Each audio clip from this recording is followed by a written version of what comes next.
Chapter 480. Back in the cave, Leo was still unwilling to let go of Gu Mingming's hand. These few days, he had been suffering terribly. He had been living in the fear of being heartbroken. The despair of losing her the last time he was heartbroken was constantly enveloping him. Every little bit of sweetness he had after staying in the cave during winter had been magnified multiple times, becoming an accomplice to torment him. The loneliness after tasting warmth was the most bitter. Gu Mengmeng held Elvis's hand on her left and Li's right. She stood at the entrance of the cave but could not return home. The cave was only so big, 3 people could not fit in side by side.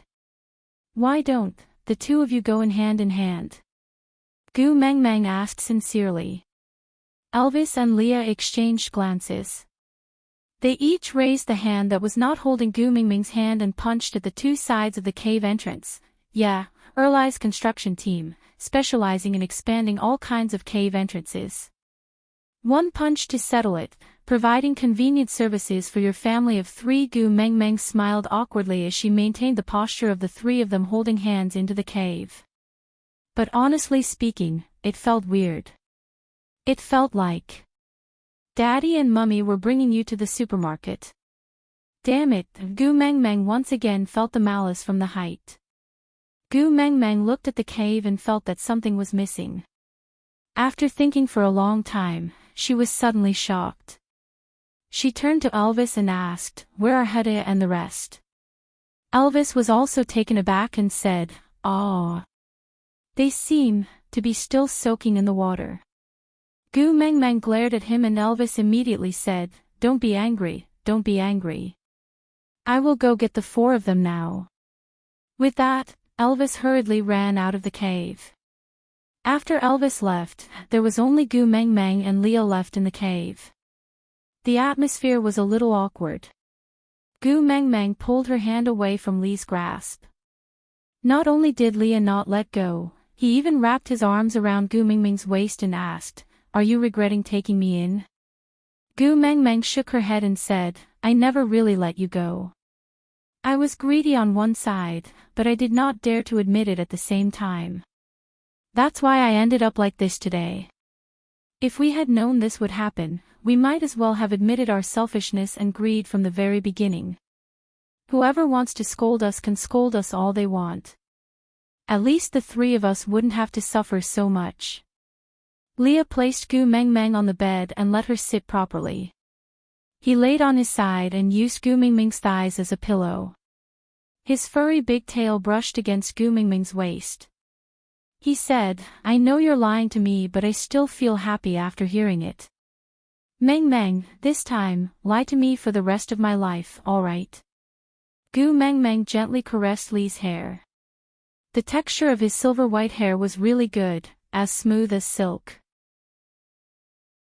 Gu Mengmeng twirled a strand of hair around her fingertip and said, "When did I lie to you? I'm obviously telling the truth, okay?"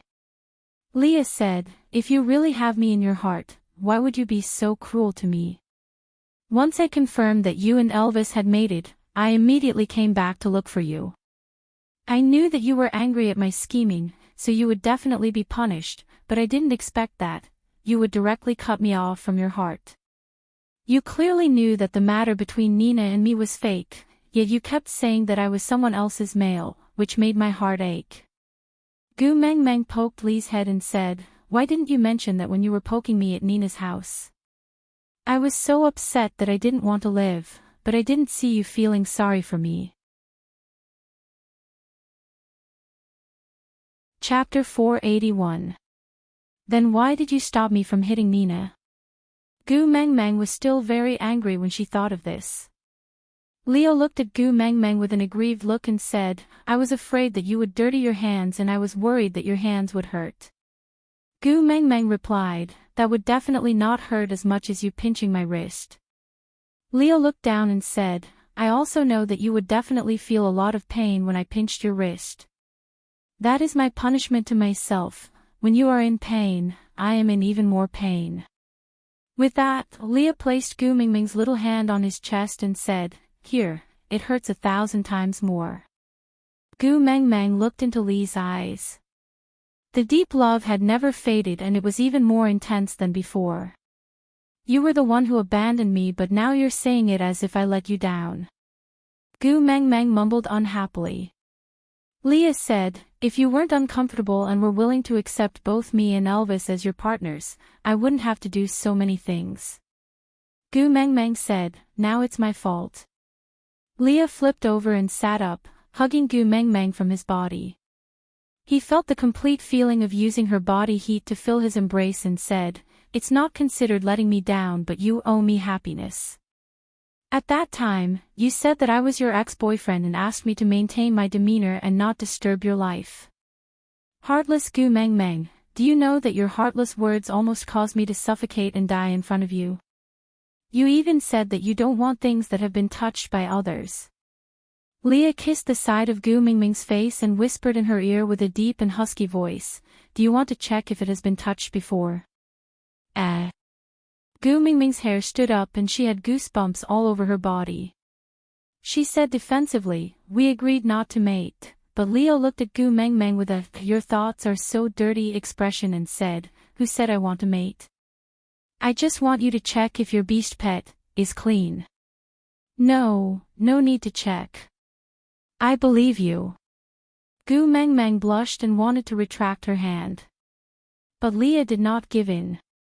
He placed his large hand over Gu Mingming's small hand, then slowly moved down from his chest. He removed his beast skin dress and said, it's better to check clearly, in case you use words like, someone else's male, or, something that someone else has touched, to poke my sore spot in the future. Gu Meng Meng knew that she should not look at indecent things, but she could not shift her eyes away. Lee's body was a size smaller than Elvis's. He looked more enchanting and otherworldly, but his flirtatious aura was so fresh and refined. The lines of his muscles were smooth, without a trace of excess fat or extra muscle. His whole body looked very comfortable. Gu Meng Meng really did not have the courage to explore some special parts. She turned her face to the side and said, hurry and wear your beast skin dress properly, or else I will fall out with you. But Leah did not care. He exerted force in his arms and Gu Meng Meng fell into his arms. Leo laid on his back and Gu Meng Meng laid on his chest like a little puppy. She propped her hands up slightly and looked at Leah, who was smiling ambiguously. His thin red lips opened slightly and his voice was as smooth as a seductive love song, pleasing your own female is every male's priority. As a beast pet, I should spare no effort, shouldn't I? Or, after you enjoyed Elvis, my body is no longer enough. Chapter 482. Leah tugged on Gu Mingming's collar lightly, his slender and bony fingers gently caressed Elvis's mark. The evidence is right here, do you still want to deny it? Gu Meng Meng tugged at her own collar, enjoy my ass. Hurry and wear your beast skin dress properly, or I'm leaving. Leah flipped over, pressing Gu Meng Meng on top of him, looking down at her blushing face, kissing her lightly. So good, you still blush because of me. Whoever stands naked in front of me, I will blush. Gu Meng Meng roared without much confidence. Leo was a little disappointed, rubbing his chin. Oriton also transformed in front of you previously, but I didn't see you blush. Gu Meng Meng said, he didn't press down on me. Lee's large tail covered the two of them like a blanket. He leaned down and kissed the side of her face, murmuring softly, guess why Elvis went out. Gu Meng Meng, to find our sons. Leah suddenly laughed. When we were not at home, those four little rascals ran around the tribe. Which part of us are not familiar with each other? Using him to find. Gu Meng Meng was taken aback, not saying a word. Leah, he's making space for us, he wants me to serve you properly. Gu Meng Meng slapped the side of the bed, I said I won't mate. Leah flipped over and laid on his side beside Gu Meng Meng, his furry tail covering the important parts. He patted Gu Mingming's arm lightly with his slender hands and pinched her soft little flesh. I know. To be able to hug you like this, kiss you, talk to you properly and tell you how much I love you, without you avoiding me, rejecting me, or getting angry. I'm already very happy and very satisfied. Gu Mingming's expression changed. Gu Mengmeng glanced sideways at Leah, asking, "You're not angry? Letting you become a beast pet, but not willing to mate with you." Leah pulled Gu Mingming's little hand to his lips, kissing it. "No matter what you do to me, I won't be angry." Gu Mengmeng admitted that she was selfish. And Lee's tolerance and even indulgence made her feel sweet. She burrowed deeper into Lee's arms and pressed her forehead against his chest. "You're still saying you won't be angry?" Who was the one who was so angry that he wanted to turn himself into a barbecue? Leah rubbed Gu Mingming's little head gently, enjoying the fact that she was taking the initiative to approach him. He said gently, "I'm not angry, I just want to know, how much do I have to do for you to ignore me out of heartache?" Gu Mengmeng looked up and asked, "What if I didn't come?" Leo lowered his head and kissed her eyes. "That proves that you really don't want me anymore, then death is a release for me." Gu Mengmeng hugged Lee's waist and pressed her face against his chest. "You promised me that you would never do anything to hurt yourself." Leah hugged Gu Mengmeng tightly and said, "That's because your heart will ache if I hurt myself." Gu Mengmeng said, "My heart will always ache, so you are not allowed to do such things again." Leah, Mengmeng, I really belong to you, right? Gu Mengmeng looked up at Leah, smiling as she nodded her head. "Leah, in my life, I have never really owned anything, and I have never been owned by anyone. Mengmeng, thank you, for letting me become yours." Gu Mengmeng, silly. Chapter 483. The next night, Saint Nazir held a grand bonfire party. After Gu Mengmeng explained the plan, Leah understood and went to arrange it. Gu Mengmeng was playing rattan ball with her 4 sons not far from the venue. She was so crazy that her forehead was covered in sweat, but she was enjoying it. After being pounced on by Kanwu again, Elvis was finally infuriated. He came up and flung Kanwu far away, then carried Gu Mengmeng with one hand. Looking at Kanwu, who was spinning in midair and landing perfectly without any embarrassment, Elvis sneered, "If you pounce on my wife on the ground again, I will strangle you to death." Gu Mengmeng patted the dirt off her body. "It's fine, the kids are still young and don't know how to control their strength. He didn't do it on purpose, don't be angry." Elvis pointed at Kanwu. "He is already at the height of your thigh. If he keeps pouncing on you, you will get hurt." Gu Mengmeng did not realize it if Elvis did not mention it. Now that he mentioned it, she took a closer look at her 4 sons. Although the other 3 were not as exaggerated as Kanwu, they were at least the size of an adult husky. What to do? So proud. "My sons are tall," Gu Mengmeng laughed. "My babies, what did your Aunt Sandy feed you when I was not at home? How did you grow so well?" Ow, ow, ow, the 4 little fellows fought to be the first to answer. Then, Gu Mengmeng still did not understand. Turning her head, Gu Mengmeng looked at Elvis, waiting for him to translate. But Elvis sneered. "Born as a wolf, but eating female food and being fed by humans. How dare you say that?" Ow! The little fellows were obviously not happy with Elvis's words and were arguing with him. Gu Mengmeng immediately tried to smooth things over. "What did Sandy feed them?" Elvis laughed in disdain. "Bode and Colin were afraid that your sons would be wronged, so they prepared food according to Sandy's. In the end, Sandy was afraid that they would not have enough to eat, so she asked Colin and the rest to carry them and feed them one more time every day." Gu Mengmeng laughed. "Ha, it seems like it's true that a mother-in-law dotes on her son-in-law." Elvis raised his brow. "You really want the 4 of them to mate with Sandy's children?" Gu Mengmeng nodded. "Yeah, why? You object?" Elvis shook his head. "Why would I object to what you said? It's just that Sandy has been an adult for a long time now, but her stomach hasn't responded. Gu Meng Meng patted Elvis and said with a serious expression, "Don't expose others' shortcomings. If Sandy hears this, she will be sad." Elvis did not continue speaking. Seeing Leah walking back, he placed Gu Meng Meng on the ground. The moment Gu Meng Meng sat on the ground, the 4 meat buns rushed over and gathered around her. Leah and Elvis had no choice. They did not dare to throw the 4 little ones out in front of Gu Meng Meng, so they could only pretend to be magnanimous and sit at the periphery, using their tails to protect Gu Meng Meng, preventing the 4 little ones from hurting her. As Gu Meng Meng played with her 4 sons, she said to Leah, "I want to sit next to Sandy and Mandy at the night campfire later." Leah frowned. "What about Elvis and me?"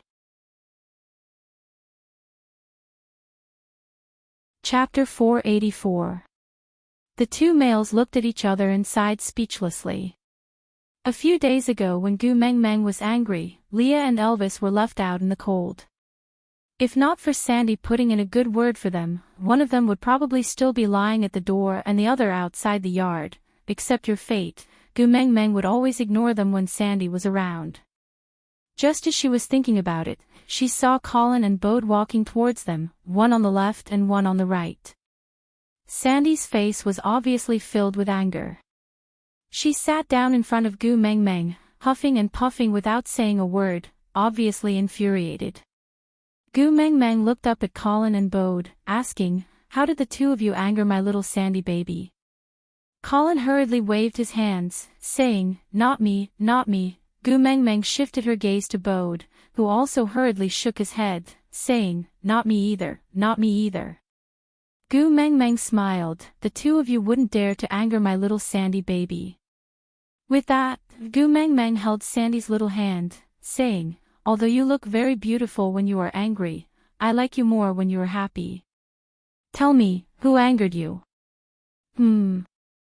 Sandy could never stay angry with Gu Meng Meng for long, so upon hearing her words, she could not help but feel a little shy, saying, "You are always spouting nonsense, always coaxing me, not a single word of truth."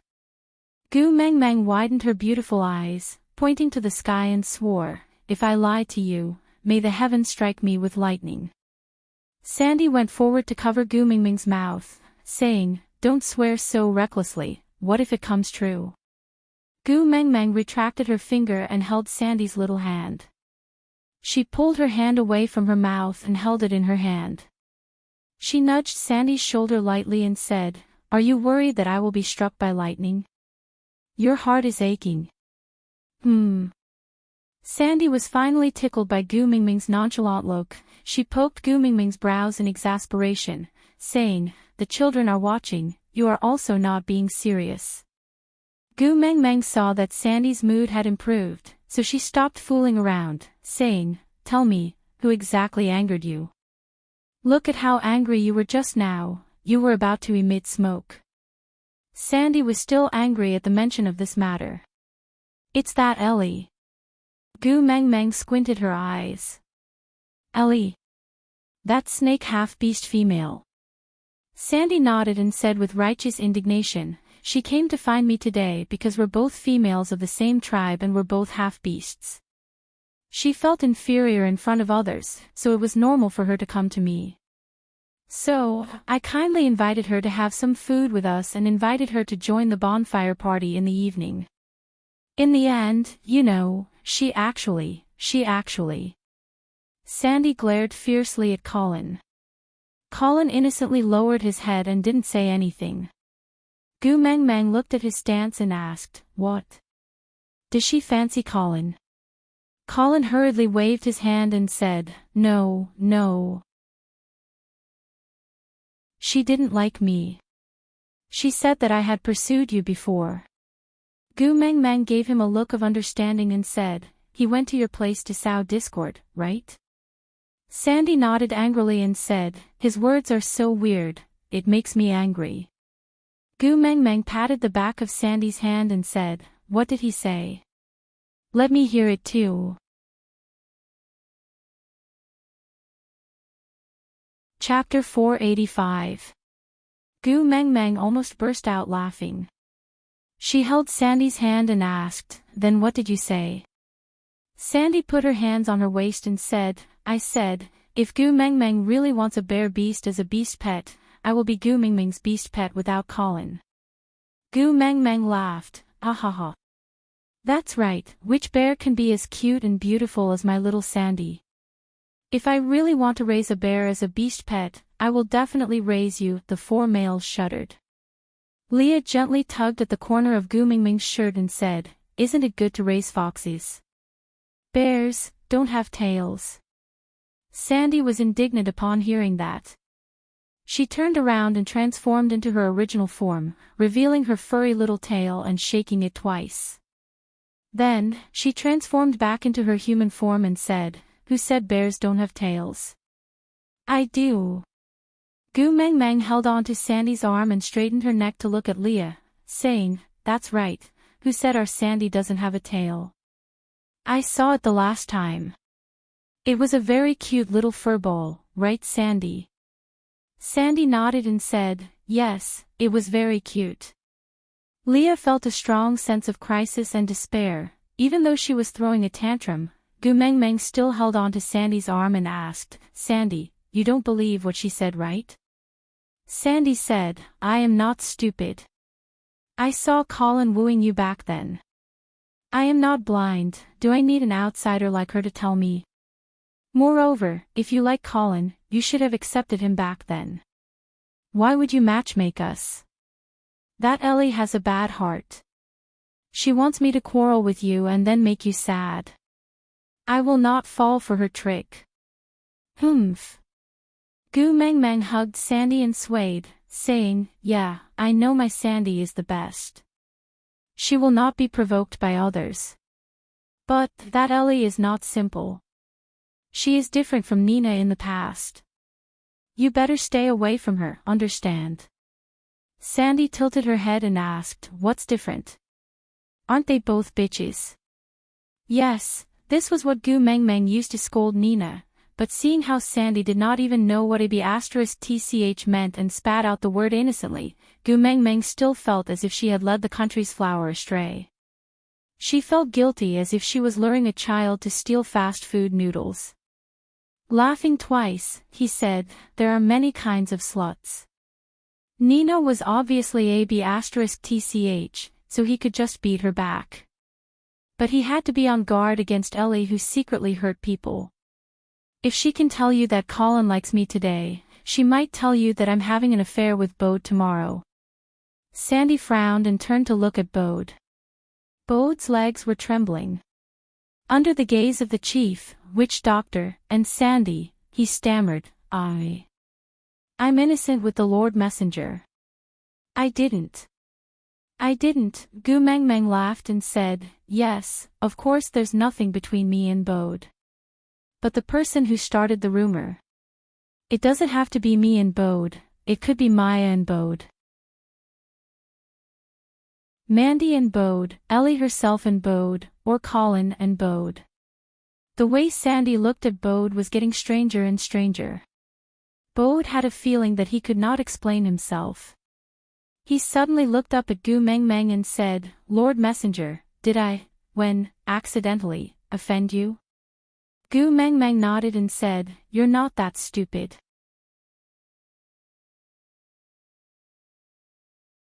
Chapter 486. Colin also waved his hands seriously and said, I can't either. Gu Meng Meng placed both her hands on her knees and looked at Bode with a stiff neck. She asked, "I heard that you shared with Elvis how to admit your mistakes that day." Bode thought for a while and said, "Yes.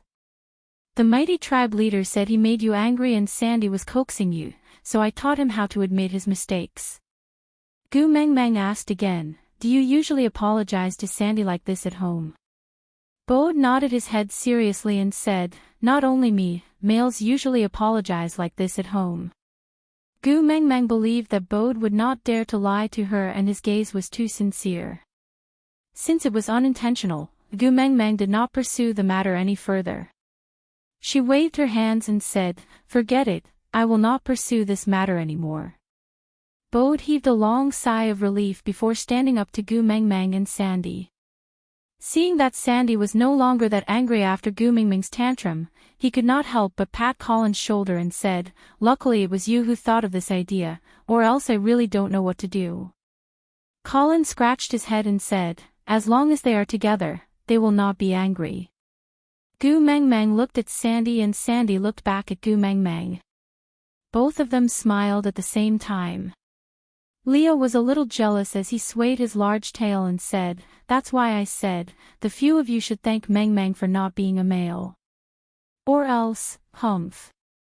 Bode said, "Yes, yes, yes, Colin, quickly thank the great messenger." Colin was stunned and could not react in time. Bode said, "Quickly thank the great messenger for not being a male. Or else, who among the 9 males in our family would be able to snatch her away?" Colin suddenly understood and bowed to Gu Meng Meng and said, "Great messenger, I thank you for not being a male." Gu Meng Meng patted Leah and said, "How many times do you want to play this joke? Didn't Bode already thank you the previous time?" Leah, however, turned his head to look at Sandy in jealousy and said, "Sandy, you should also thank yourself for not being a male." Sandy pointed at her own nose and looked at Leah with a face full of question marks. Leah said, "If you are a male and Meng Meng likes you so much, I will definitely go crazy from jealousy and kill you." Sandy's body trembled, and her face turned pale. "And me?" Elvis's voice was cold as he squeezed his wrist, his bones cracking. Sandy pounced into Gu Mingming's arms and hugged her tightly. "Sobs, sobs, sobs, tribe leader and witch doctor are so scary. Gu Meng Meng, you better abandon them and live with me." Elvis and Lee's faces froze. They gritted their teeth, they really wanted to strangle her to death. Gu Meng Meng turned around and glanced at her husky and Samoyed, saying, "If you continue to show off, both of you will have to sleep outside the cave tonight." Leah threw himself into Gu Mingming's arms, wrapping his furry big tail around Gu Mingming's waist. His long and narrow eyes were filled with affection as he pointed at Elvis and said, "It's all your fault. Why did you scare Sandy for no reason? Look, you've angered Meng Meng, aren't you going to apologize?" Elvis's face darkened. He looked at this scapegoat and clenched his teeth. In the end, he still lowered his head and said, "I was wrong. Gu Meng Meng did not harp on this matter anymore. She just held Sandy's little hand and asked, 'Other than Ellie, what do you think of the other new females in the tribe?' Sandy thought for a while and said, 'They're all very good. Complete females are originally very rare, it's already not bad for a tribe to have 1 or 2. So many of them came to St. Nazir at once, it makes me happy looking at them, aside from the topic. Alright, my babies, are you happy reading today's update? I love it when you guys are smiling the most. If Susu's text can make you guys smile, please leave a comment and let me know because this will make me very very happy.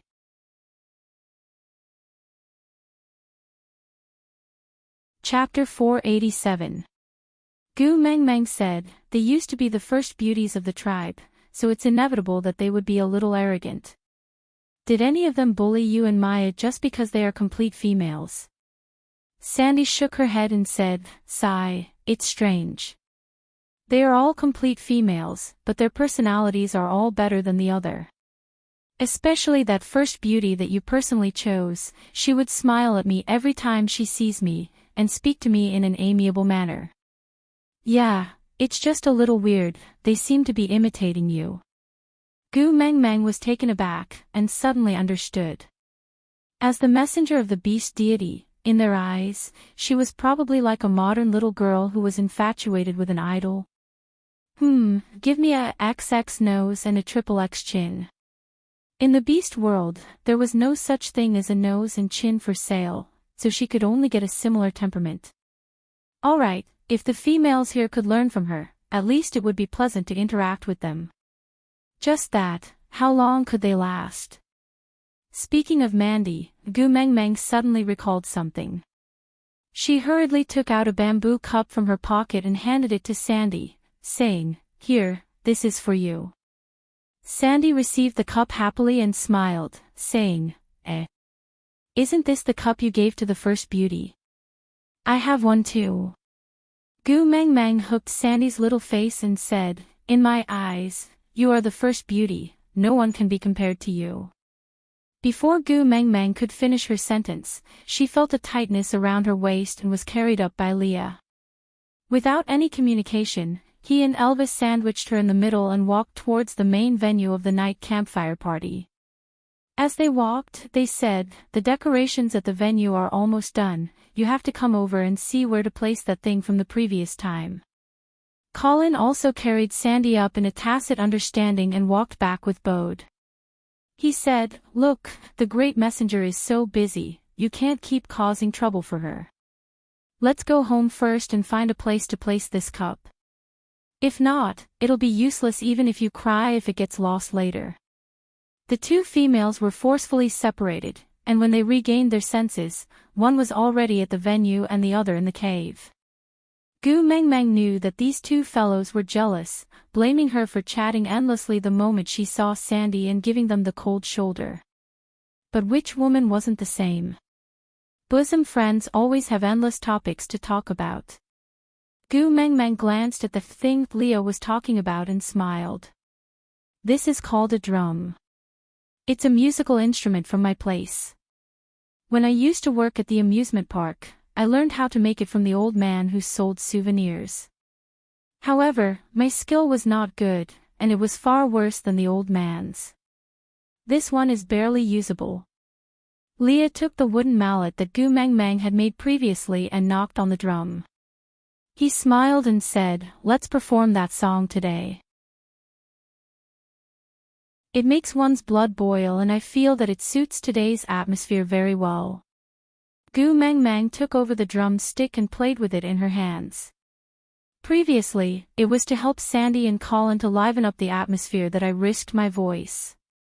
Today, since it's the welcoming ceremony, let's throw caution to the wind. Leah smiled and nodded, before asking again, Then, what should I sing for the second song? Gu Mang Mang said, Colin has already mated with Sandy, how could there be a second one? Just sing a song to warm up the place.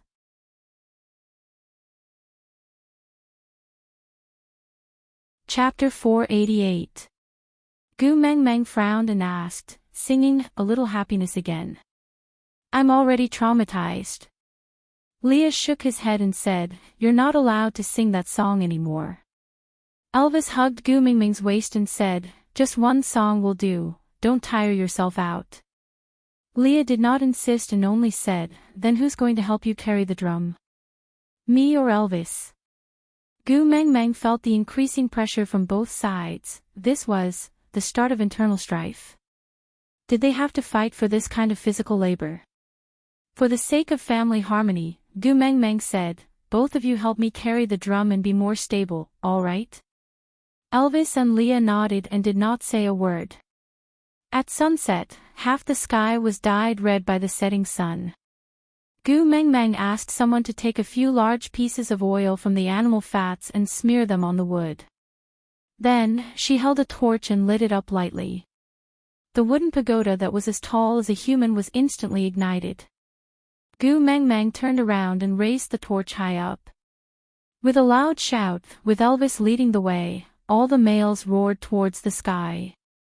The scene was rather spectacular. Gu Mang Mang did not change her clothes because she did not intend to perform initially.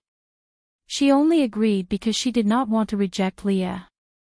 That cape and shorts had long been lost somewhere and could not be found, so Gu Mang Mang could only wear her normal clothes and stand on the drum. Although it was a little weird, fortunately, according to the standards of the beast world, which part of Gu Mang Mang was not weird? This set of clothes was not that important anymore. Elvis and Leah lifted the drum steadily and Gu Mang Mang sang and danced on the drum. Although her movements were obviously not as energetic as when she proposed to Colin, it was enough to shock those who had just joined Saint Nazaire and were witnessing such a performance for the first time. When Gu Mang Mang finally roared at the top of her lungs, the sound of tearing, Colin stood up and transformed into a bear.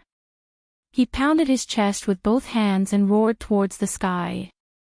In just a breath's time, the original tribesmen of Saint Nazaire immediately understood and transformed into beasts, roaring together with Colin. The new tribesmen were influenced and also imitated them to transform into beasts, roaring towards the sky. This act later became a ritual in Saint Nazaire. Every year, when new members joined, Gumengmeng would sing Alien once, then the guardian messenger would lead the roar towards the sky. It was said that if we roared together, we would be a family. However, Gumengmeng was completely dumbfounded. What was the connection between screaming together and being a family from now on? Is there any scientific evidence? For example, after shouting, the DNA would be shattered, causing genetic recombination, and they would become a family. And the one who added fuel to the fire was Leah. The explanation he gave was, the roars of the males with all their might would be transmitted to the mighty beast deity who had come to listen to the messenger's song, letting the mighty beast deity know of their unity. From then on, they would become the tribe of the messenger that the mighty beast deity recognized. Gumengmeng shrugged her shoulders and thought to herself, this is definitely bullshit, but everyone in the beast world believes it. Originally, Leah and Elvis were supposed to slowly place Gumengmeng down from the drum amidst the roars of the crowd before saying a few motivational words and starting the barbecue carnival. But when the roars stopped abruptly, there was a sudden change.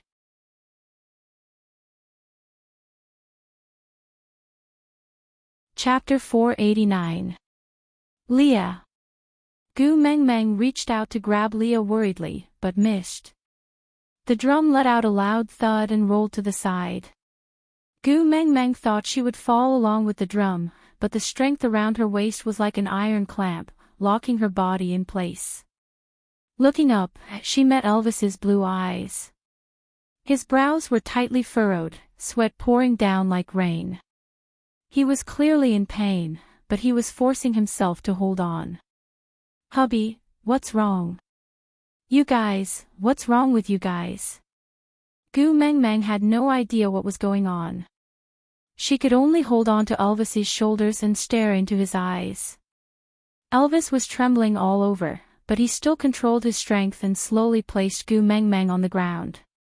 Gritting his teeth, he squeezed out a sentence, "Don't run around. It's dangerous." Then, as if he was being pressed down by something, he crawled on the ground, unable to straighten his back no matter how hard he tried. This scene was so familiar. It looked exactly like the others who could not straighten their backs when Elvis released his beast pressure in the past. Gumengmeng stood up and looked around, only to realize that no one was standing apart from her. Many orcs were unable to maintain their human forms due to the pressure. There were a few strong ones, but they were all sprawled on the ground like Elvis, unable to get up. Ow ow ow ow. The familiar cries made Gumengmeng's heart skip a beat. She looked towards the source. It was Heda and the rest. The four little fellows had been tied up with tree vines and were being dragged out of the tribe. Gumengmeng could not be bothered with Elvis's instructions and chased after them. But her speed was too slow. By the time she reached the boundary of the tribe, Heda and the rest could no longer be seen. "Heda!" Gumengmeng yelled at the top of her lungs, "Qi Xian! Jiaoliu! Jianwu!" None of the children responded to her. Gumengmeng plopped onto the ground, her head exploding with a bang. Bullshit messenger of the beast deity, how could she be so helpless at such a time? Gumengmeng knew that crying was useless, but she stood rooted to the ground, not knowing which direction to run in. "Come up!" A familiar voice rang out. Gumengmeng looked up and saw Ian standing in front of her in his half-orc form. His wings were spread open and he was ready to fly at any time. His forehead was full of sweat and it was obvious that he was suffocating from the strong beast pressure. The bleeding wound on his leg was a ghastly sight, but Gumengmeng did not have time to care for him. She just jumped onto Ian's back. The moment Ian caught Gumengmeng, he transformed into an eagle owl and flapped his wings to fly into the sky. The higher he got, the more stable Ian became. He circled a few times before flying in a certain direction. At this height, Gu Meng Meng was basically in a state of being blind. She could not see anything, and other than the sound of the wind whistling beside her ears, she had no other senses to use. The only person she could rely on now was Ian, who was carrying her. After flying for 2 days, Gu Meng Meng and Ian arrived at Sauder. Standing at the entrance of Sauder, Gu Meng Meng was already in a daze. After 2 days of non-stop flying, both Ian and Gu Meng Meng were exhausted. Gu Mingming's only hope of saving her son was to hold on. "Are Hedda and the rest here?" Gu Meng Meng asked Ian. Ian shook his head and said in a weak voice, "After we took off, Hedda and the rest were nowhere to be found." Aside from the topic, "Yes, that's right, I was the one who caused trouble. I just could not bear to see Gu Meng Meng live a good life for 2 days and had to torment her. Aren't all mothers-in-law like this?"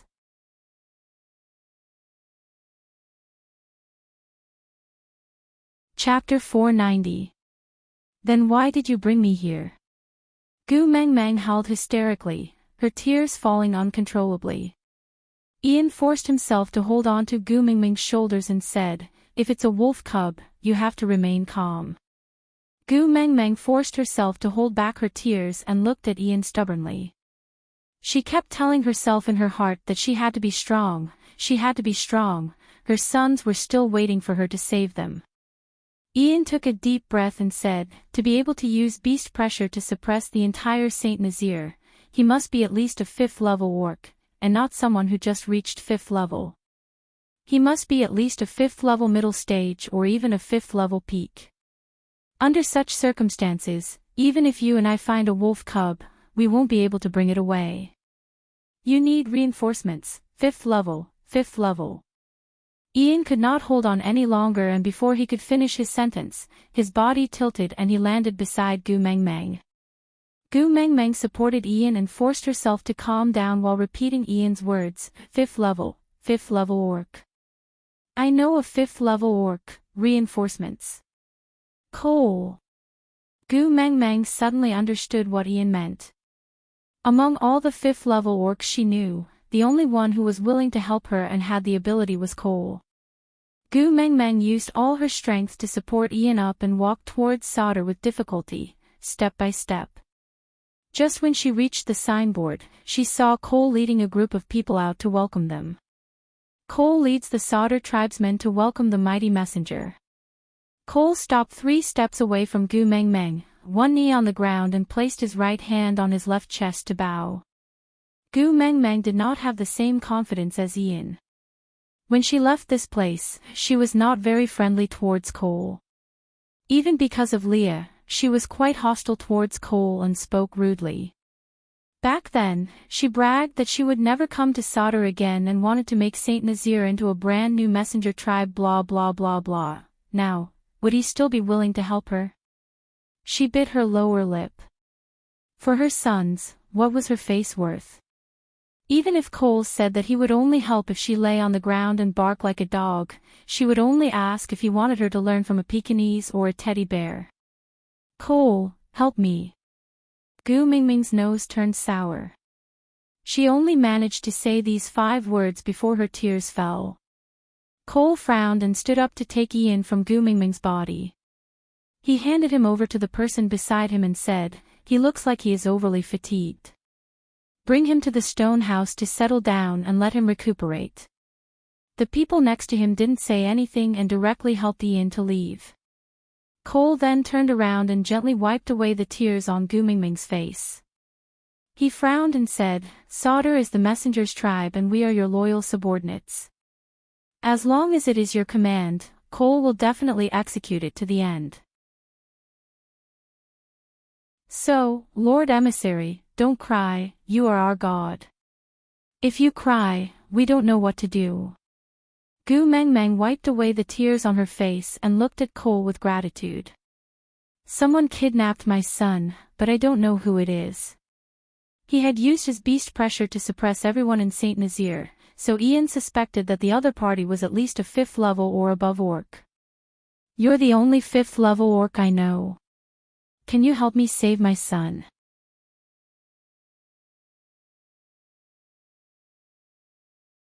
Chapter 491. In the next few days, Gu Meng Meng was arranged to be protected in the core building of Sauter. Only then did Gu Meng Meng know that Cole was not the only 5th level orc in Sauter, but there were 3 of them. The 3 of them took turns to guard Gu Meng Meng, in case the person who kidnapped the little wolves turned around to deal with Gu Meng Meng. And the remaining 2 mobilized all their connections to search for the whereabouts of the little wolves. It was the 3rd day. This was the 3rd day since Gu Meng Meng arrived.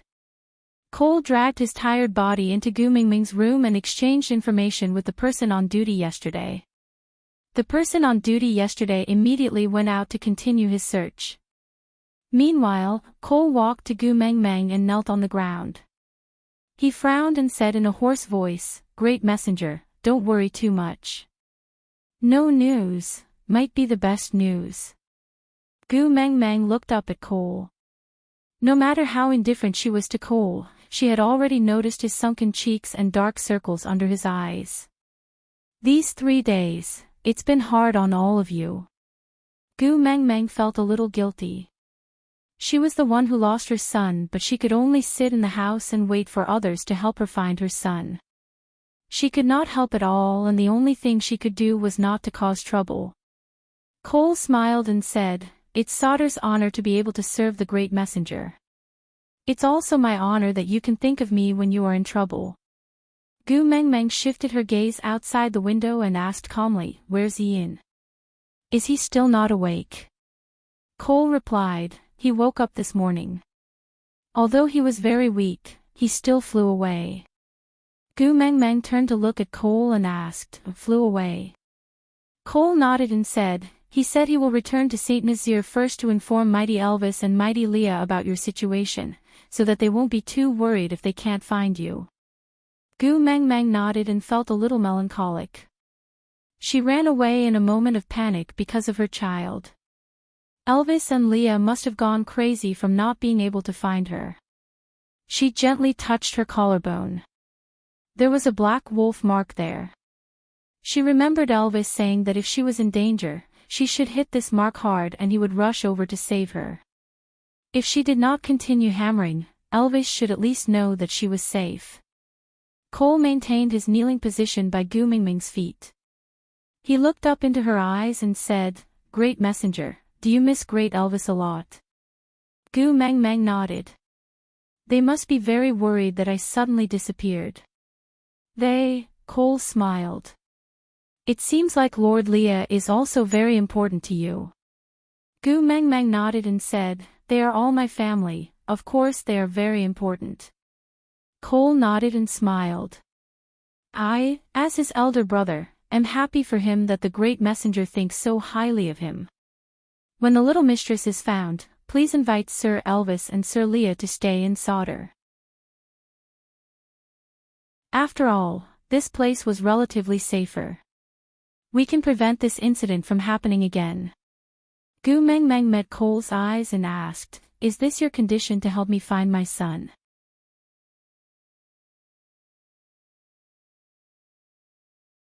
Chapter 492. Cole's suggestion did not receive any response from Gu Meng Meng, and after that day, Cole did not bring it up again. After another 3 days, when Cole staggered into Gu Meng Meng's room covered in blood, Gu Meng Meng jumped in fright. Cole staggered to Gu Meng Meng and knelt down on one knee. He held up a ball of blood with both hands and presented it to Gu Meng Meng. Lifting his blood-stained face, he smiled and said, little master. I brought it back for you." A trickle of red flowed down his forehead, past his eyelashes and dripped onto the floor like a bloody tear. Gu Meng Meng's hands trembled as she took the lump of meat that was dyed red with blood from Cole's hands. Before she could see clearly what it was, Cole had already collapsed at Gu Meng Meng's feet. Gu Meng Meng was so frightened that she lost her head. The guards at the door hurried in and heaved a sigh of relief when they realized that there were no intruders. "Great messenger, don't be afraid. We will carry Leader Cole out now. Gu Meng Meng looked at the blood-stained Cole and then at the ball of blood in her hands. There's no need for that. Go get the witch doctor and boil some water. Yes. The people at Sauter never questioned Gu Mingming's orders. They just carried them out. Not long after, Witch Doctor Dylan rushed over. He checked on Gu Meng Meng the moment he entered the room. After confirming that there was nothing wrong with her, he heaved a sigh of relief and started to treat Cole. The person guarding at the door brought in boiled water and Gu Meng Meng started to carefully wash the blood lump in her arms. When basin after basin of clear water was replaced with blood water, the blood lump's original appearance was finally revealed. Qi Xian. Even though he was quietly closing his eyes and not moving, Gu Meng Meng could clearly tell which son was in her arms. Baby, I am Mummy. Gu Meng Meng held back her tears and gently wiped Qi Xuan's body with a beast skin. She called out softly, "Good little Xian, don't scare Mummy. Quickly open your eyes and look at Mummy, alright?" No matter how she called out to him, Qi Xian just lay there motionlessly. If not for the fact that his pulse was still beating, Gu Meng Meng would have suspected that her son was dead. She had carefully examined Qi Xuan's body. There were no obvious wounds, so the blood should not be Qi Xuan's, but Cole's. Gu Meng Meng carried Qi Xian to Dylan and asked, "How is Cole?" Dylan shook his head and said, "I don't know what kind of enemy could actually injure clan leader Cole to this extent. 9 of his bones were broken, and there were countless external injuries. The worst part is the laceration on his abdomen. His internal organs can be seen, and the wound is black. It seems like he was poisoned." More than half of the blood on Cole's body had been washed away, but the wound was too big. The moment the old blood was washed away, new blood immediately flowed out. The beast skin on the bed was already soaked. It would be strange if he didn't die from this. Gu Meng Meng asked Dylan, "Do you have an antidote?" Dylan looked at Cole's wound and deliberated for a moment before saying, "This poison is not very serious. With Leader Cole's abilities, he should be able to digest it himself. The main problem now is to stop the bleeding. If the bleeding can't be stopped, I'm afraid it's impossible to save him." Gu Meng Meng handed Qi Xian over to Dylan. "Help me check on him too. Cole's injury, let me try."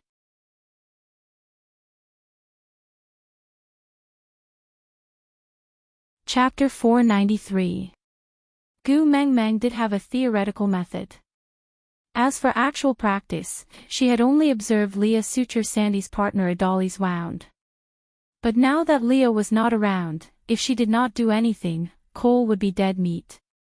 Her hands trembling, Gu Meng Meng suppressed the fear in her heart and used one hand to stabilize the exposed flesh, while the other hand began to suture. Or perhaps she should be thankful that Cole was in a deep coma, or else Gu Meng Meng's method of suturing would probably kill Cole to death. Although the process was a little complicated, Gu Meng Meng finally managed to fix Cole's wound back in place. After asking for a clean boiled beast skin, Gu Meng Meng wrapped Cole up like a mummy. After settling Cole, Gu Meng Meng turned back to look at the dumbfounded Dylan and asked, "What's wrong?" Dylan suddenly snapped out of his trance and said, "The great messenger's medical skills are really miraculous and amazing."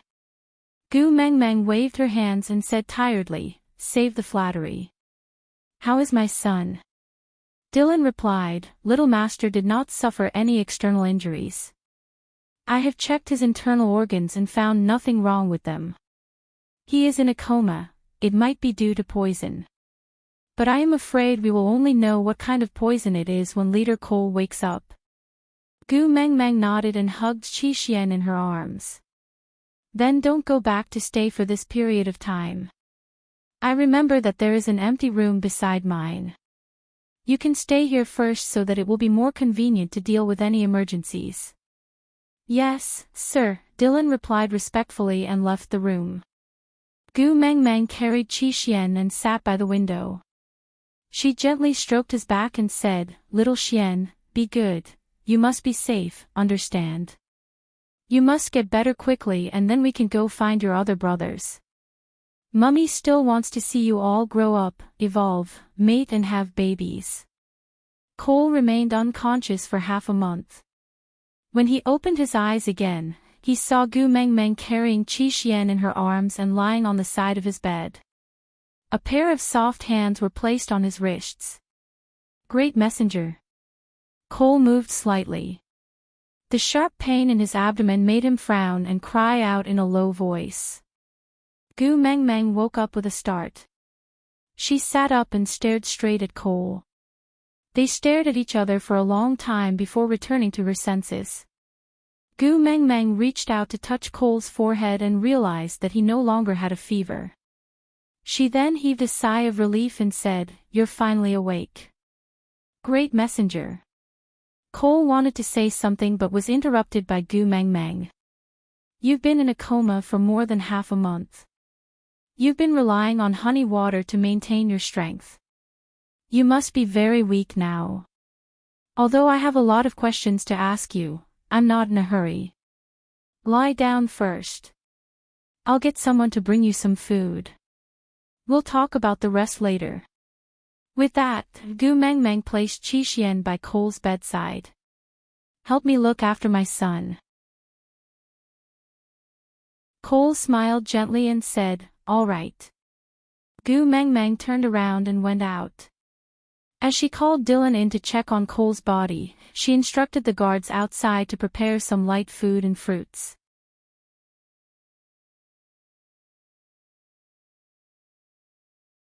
Chapter 494. Gu Mengmeng prepared sweet potato porridge for Cole and added minced meat. She also cut a small plate of fruits and passed it to Cole. Cole wanted to take it from her but he could not even lift his hands. Gu Mengmeng scooped a spoonful of porridge and blew on it to warm it before bringing it to Cole's mouth. "You were injured because you saved my son. Give me a chance to take care of you. Consider it as compensation." Cole did not reject her and did not say a word. He just smiled and finished the food Gu Mengmeng brought to his mouth. This was not the first time a female fed him like this. But it was the first time he felt a warmth that nourished his entire body. After eating, Gu Mengmeng wanted to carry Qi Xian up from the bed but Cole held her wrist gently. He waved his hand and said, "You must be exhausted these few days, right? Let him sleep beside me for a while. You can also rest." Gu Mengmeng pushed Cole's hand away and carried Qi Xian in her arms. "I will not feel at ease if my son is not in my arms. I will carry him." Cole did not stop her. He smiled and said, "This is the first time I have seen a female like you being so concerned about a male cub. He is clearly not the eldest son nor the youngest son." Gu Mengmeng knew the tradition of the Snow Fox tribe. The eldest son would inherit the position of tribe leader while the youngest son would inherit the authority of the witch doctor. So she only cared about these two sons. "The flesh that fell from my body is a treasure in every aspect. It has nothing to do with the ranking." Cole's gaze was a little complicated. She could not tell what he was thinking about. In the end, he just nodded silently. Then, without waiting for Gu Mengmeng to ask, he went straight to the point. "The one who kidnapped the little master is Ellie. The power behind her is the Snake King Valley." Gu Mengmeng frowned. "Ellie? Why?" Cole replied, "My initial guess is that she wants to use the little master to lure you to the Snake King Valley. But the mighty one in the Snake King Valley has no interest in unifying the beast world. Otherwise, he would not have sealed himself off from the Snake King Valley for so many years. So, I suspect that all these are Li's personal decisions and she was the one who wanted to lure you to the Snake King Valley." Gu Mengmeng thought about it. The last time Ellie surrendered to Sauter, Cole rejected Ellie because of her. At that time, Ellie gave her a piece of scale with simplified Chinese characters written on it.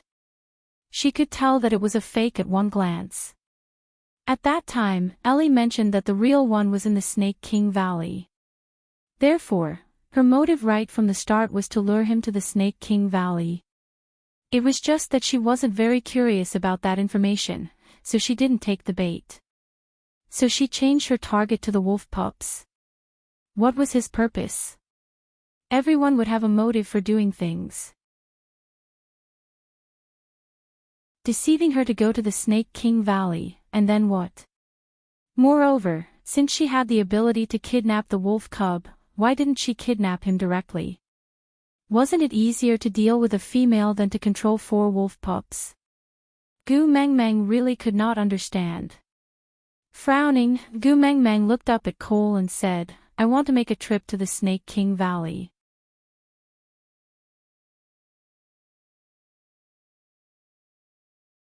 Chapter 495. But my son is there. Gu Mengmeng frowned.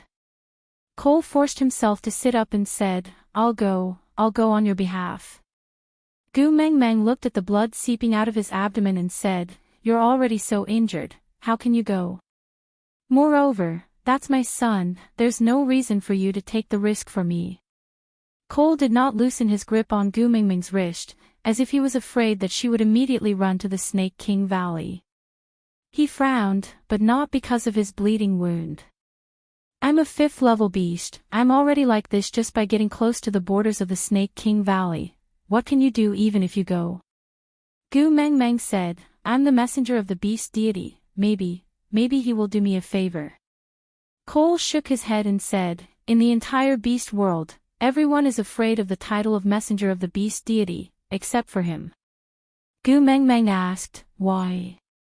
Cole said, he's the son of the previous messenger of the beast deity and has lived for 1,000 years. Some people say that he has already transformed into a dragon and become a true god, an existence on par with the beast deity. Gu Mengmeng forced a smile and said, since he's colleagues with my beast father, then as a junior, if I visit him. I should, Cole said, I can't let you take the risk. Believe me, I will definitely bring the other 3 little masters back, I will definitely. Gu Mengmeng supported Cole and said, lie down first, don't be agitated. I'm not a rash person, even if I have to save someone, I will make preparations before going. Hearing Gu Mengmeng's words, Cole finally relaxed a little and laid down slowly. He said, give me some time, I will recover as soon as possible. Gu Mengmeng bit her lower lip and did not continue talking about going to the Snake King Valley. She just asked, how did you save Qixuan? If you're not tired, can you tell me? Cole nodded and his voice was very weak, as if the struggle just now had exhausted too much of his energy. But he did not want to disappoint Gu Mengmeng, so he forced himself to say, in the beast world, 5th level beasts are as rare as phoenix feathers and unicorn horns. A male beast that has reached this level cannot be a nobody. Those few days, the 3 of us took turns to go out and visit these 5th level beasts one by one. In the end, I set my target on the Snake King Valley. Of course I didn't dare to offend Snake, my original target was a Group 5 snake beast Wabii in the Snake King Valley.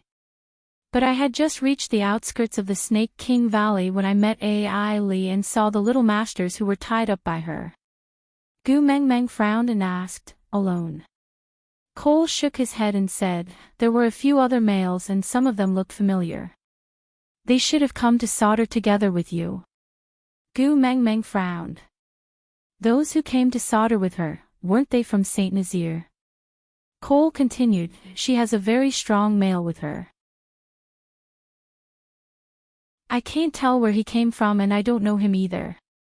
All I know is that he's extremely powerful. Even I can only barely fight him to a draw.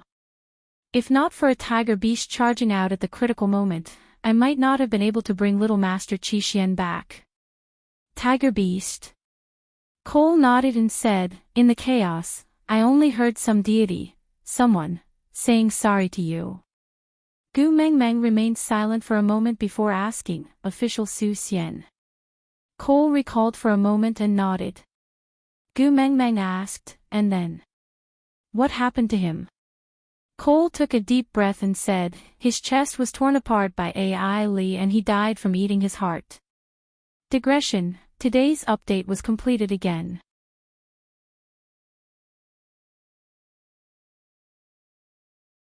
Chapter 496. Gu Mengmeng clenched her fists tightly before slowly releasing them. She said, killing my tribesmen and hurting my son, ha. I really became Mr. Dongguo for once and saved a frozen snake. Cole sighed and hesitated for a moment before placing his hand over Gu Mingming's. He said, I will recover as soon as possible. Once I recover, I will bring my tribesmen to the Snake King Valley to find Snake. Even if he is the Snake King, he would not dare to go against the entire beast world. Gu Mengmeng retracted her hand and took a step back without anyone noticing. She said, didn't you say that it is very dangerous to offend the Snake King Valley? Cole smiled and pretended not to notice Gu Mingming's distancing. He said, for the great messenger, even if I have to sacrifice my life, I will not hesitate. Gu Mengmeng shook her head. No need. You've already done enough for me. I can't drag you down any further. Recuperate well, tomorrow. I will set off for Saint Nazaire. Cole frowned. No way, it is too dangerous. Gu Mengmeng smiled. Don't forget, I am the messenger of the beast deity. I have the protection of the flame demons. If they are not willing to return my son to me, I will burn down the entire Snake King Valley. Cole said, if Little Master is also in the Snake King Valley, he will be accidentally injured. Gu Mengmeng did not reply to Cole. She just turned around and said, helping me to this point is enough. Have a good rest. Gu Mengmeng pushed the door open and left. During this period of time, Cole was unconscious. She gave up her room for Cole to stay in while she stayed in a slightly further but quieter room. Looking at Gu Mingming's departing back view, Cole slowly sat up straight. He lowered his head to look at the wound on his abdomen. With a disappointed gaze, he muttered, is this degree still not enough? A figure leaped in seductively. Her long and slender fingers gently brushed across Cole's abdomen. That cold touch was completely different from Gu Mingming's warmth. Cole frowned in annoyance and swatted away the slender hand that was rubbing his wound. He turned his gaze to the side and revealed an impatient expression. The hand that had been slapped away did not touch him again. Instead, it gently cupped its chin and moved its face closer to Cole's abdomen. It stuck out its tongue and licked the blood that seeped out from Cole's wound. A snake tail coiled around Cole's waist in an S shape, supporting his body and arching him up, like a lazy king looking down on everything. Ellie twisted her waist and slid upward slowly. With a seductive expression, her snake tail slowly entered Cole's beast-skin dress and wrapped around his thighs. Leaning forward, she displayed her beautiful body and said in a teasing tone, she doesn't know what's good for her, why do you have to be so persistent with her? In order to gain her trust, she had actually injured herself so badly. But in the end, didn't she still have to leave? Why don't you give it to me easily? At least, I will treat you sincerely. Cole strangled Ellie's neck and stretched out his arm, increasing the distance between them. He frowned in disdain and said with a disdainful gaze, she is the messenger of the beast deity. How dare you compare yourself to her? You overestimate yourself. Ellie almost suffocated and her gaze became even more dazed. Her hands gently wrapped around Cole's arm that was strangling her neck and rubbed it back and forth, saying, you are indeed Lord Cole. This bloodthirsty look is really captivating. Please take my life, it belongs to you. Cole sneered and flung his arm, throwing Ellie onto the ground. He took out a piece of beast skin and wiped his fingers in disgust. He said coldly, you are so lowly that it makes me disgusted.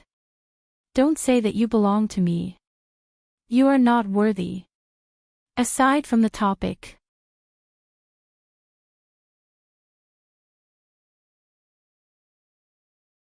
Chapter 497. Ellie did not get angry. She moved her body and climbed onto Cole's body again. She peeked her head out from Cole's shoulder and her hands roamed restlessly on Cole's body. She stuck out her tongue and whispered into Cole's ear. She said she wants to leave tomorrow. Will you let her go? Thinking of Gu Meng Meng, Cole's expression changed slightly. His gaze became gentler and the corners of his lips curled up a little. He said, "It was not easy to snatch her over. How can I let her go?" Ellie said, "Since she wants to see her little wolf pups so badly, why not lock her up with those wolf pups?" Cole looked at Ellie coldly and said, "She is my noble owner and you actually want to lock her up? Are you courting death?" Ellie's body trembled and her face was full of infatuation. She said, "But if we don't lock her up, how can we stop her from leaving?" Cole turned around and sat back on the bed. He frowned and said, "That damn bird, if not for the fact that Agu might be suspicious and kept it as a backup, I would have killed it directly. If that was the case, Elvis and that good brother of mine should be searching around aimlessly like headless flies instead of concentrating on attacking Sauter." Ellie coiled her snake tail and snuggled beside Cole's feet. She placed her fair arms gently on Cole's thighs and her dark green hair spread over Cole's knees. She tilted her head and looked up at Cole. She said, "I heard that Elvis leveled up again when he was fighting with the 5th level beast you sent. It has only been half a year since he mated and he actually broke through 2 levels consecutively. TSK, what a top-notch product." As Ellie said, she stuck out her tongue. Her snake eyes straightened and she revealed a greedy smile.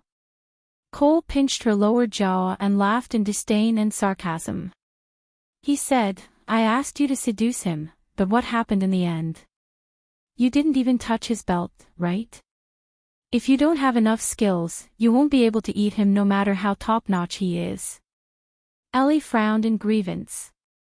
She said in a demonic voice, "That blockhead is so stubborn. He can't see anyone other than Gu Meng Meng. No matter how hard I tried to please him, he didn't even look at me. Even that brother of yours." Cole sneered and pushed Ellie away. "With Gu Meng Meng around, you are indeed too inconspicuous." With that, Cole strode away, leaving behind only one sentence. "I still have use for those 3 wolf pups. Use the right amount of poison, don't kill them." Ellie shook her body and answered with a yes before climbing out of the window. Cole sorted out his emotions. When he pushed open the door, he already looked weak and concerned. He held onto the wall and walked to Gu Mingming's room, knocking on the door. With Qi Xian in her arms, Gu Mengmeng pushed open the door and was a little surprised to see Cole. "Why aren't you lying on the bed? Why are you walking around? What if the wound opens up again?"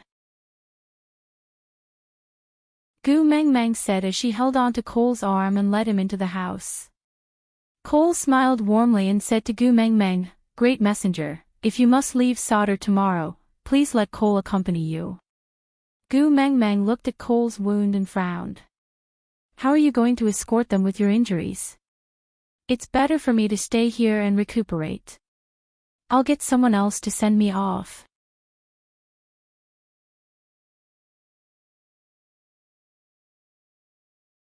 Chapter 498. Gu Mengmeng sighed and said, "But your injury." Cole took 2 steps forward agitatedly and said, "I'm fine." His wound split open and Cole was in a lot of pain. Gu Mengmeng went forward to support him and frowned. "Look at you, still trying to be brave." Cole took the opportunity to hug Gu Mengmeng. He circled her waist with one hand and hooked her chin with the other. He looked at Gu Mengmeng with deep and meaningful eyes and said, "Ah Gu, why are you so concerned about me? Actually, you have me in your heart too, right? Although I can't leave my mark on your body, I will give you all my loyalty. You will accept it, right?" Gu Mingming's chin was held by Cole as she stared at him quietly. Her eyes were misty and her thin lips moved slightly. "Cole." Air. Cole's smile bloomed on his lips as he kissed Gu Mingming's neck gently.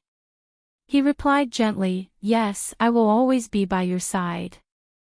Aw Gu, I like you so much. Can you stay by my side? Let me always be by your side and take care of you, alright? Gu Mengmeng narrowed her eyes and didn't reply.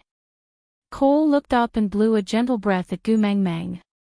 Then, he stared intently into Gu Mingming's eyes and repeated hypnotically, I have your favorite big tail. It's even bigger and softer than Lee's. My body is also stronger than your wolf companion, so I can satisfy you better during mating. A perfect male like me is willing to crawl at your feet and pledge allegiance to you, waiting for you to pamper me. What are you still hesitating for? Isn't it good to have me and have me? Gu Mengmeng slowly lowered her eyelids as if she had lost consciousness. Cole leaned forward and wanted to kiss Gu Mingming's lips. But before he could do so, he heard Gu Mingming's cold voice. You said, who are you stronger than? Cole was taken aback. He looked down and realized that Gu Mengmeng was holding Ellie's scale against his wound. Ah Gu. Cole called out softly. Gu Mengmeng tilted her head and said, I don't remember allowing you to call me by such a disgusting name. Cole's frozen expression only lasted for a moment before he quickly calmed down.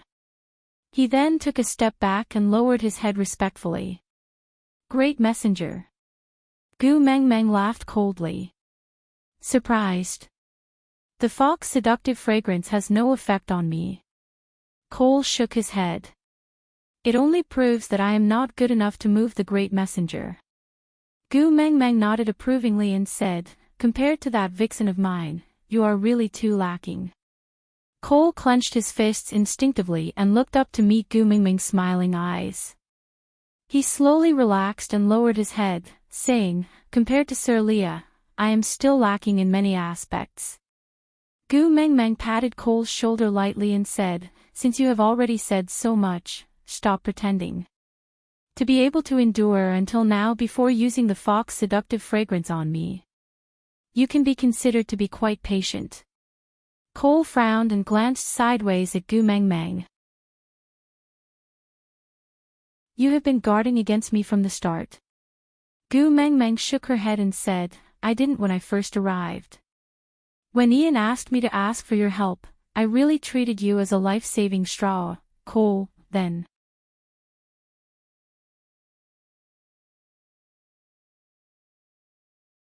Chapter 499. Cole did not seem to understand as he stood on the spot, questioning Gu Mengmeng with his gaze. Gu Mengmeng smiled and lowered her head to look at her son in her arms. Her gaze and tone were so gentle that one would not be guarded against her. Who would risk their lives for someone they have no relatives or friends, and not even ask for something? It's not like Guanyin Bodhisattva who is merciful to the world. Cole frowned and asked, but Sauter is the messenger's tribe, it's only right to listen to the messenger's orders. Gu Mengmeng shook her head and said, Sauter is following the previous messenger of the beast deity, not me.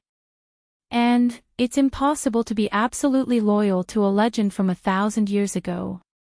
If you are really so loyal to the messenger of the beast deity, then the current leader of Sauter should be your big brother, and Leah should be here as a witch doctor. Just you. What right do you have to be the leader? Cole frowned and his eyes were filled with violence. When he stared at Gu Mengmeng, he could not hide his anger, as if, Gu Mengmeng chuckled and said, why? Did I step on your sore spot? Ah, so this matter is not only the nightmare of my vixen, it's also your inner demon, right? Cole clenched his fists tightly as he stared at Gu Mengmeng with a frown and said word by word, I am the leader of Sauter. Gu Mengmeng nodded and admitted, yes, you are. Don't worry, my vixen has no designs on Sauter. You can keep this broken tribe for yourself, we don't want it. Broken tribe. Cole took a step forward and pinched Gu Mingming's jaw. He smiled coldly and squinted his eyes, saying, he doesn't care about Sauter, then what does he care about? Saint Nazir, or you? Unfortunately, he can't protect either of them. I will destroy Saint Nazir, then possess you. Gu Mengmeng smiled and did not resist. She just looked at Cole and said, "You are indeed not afraid of the beast deity." Cole laughed coldly and said, "Since the beast deity has never loved me, why should I be afraid of him?" Gu Mengmeng nodded and said, "That's true, a beast deity that has never manifested his spirit is indeed not worth being afraid of. However, you should be afraid of me." Cole frowned before smiling again. He caressed Gu Mingming's little face with his thumb and said with a devilish affection, "Why should I be afraid of you?" Not only did Gu Mengmeng not retreat, she even moved closer to Cole. Cole did not dodge and allowed Gu Mingming's little face to come close to the tip of his nose. There were many emotions that he could not understand in those clear big eyes, but he was mesmerized by them. Every action of hers made him crazily want to have her.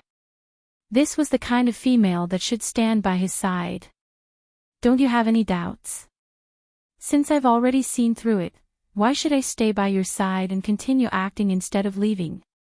Cole frowned and stared at Gu Mengmeng without saying a word.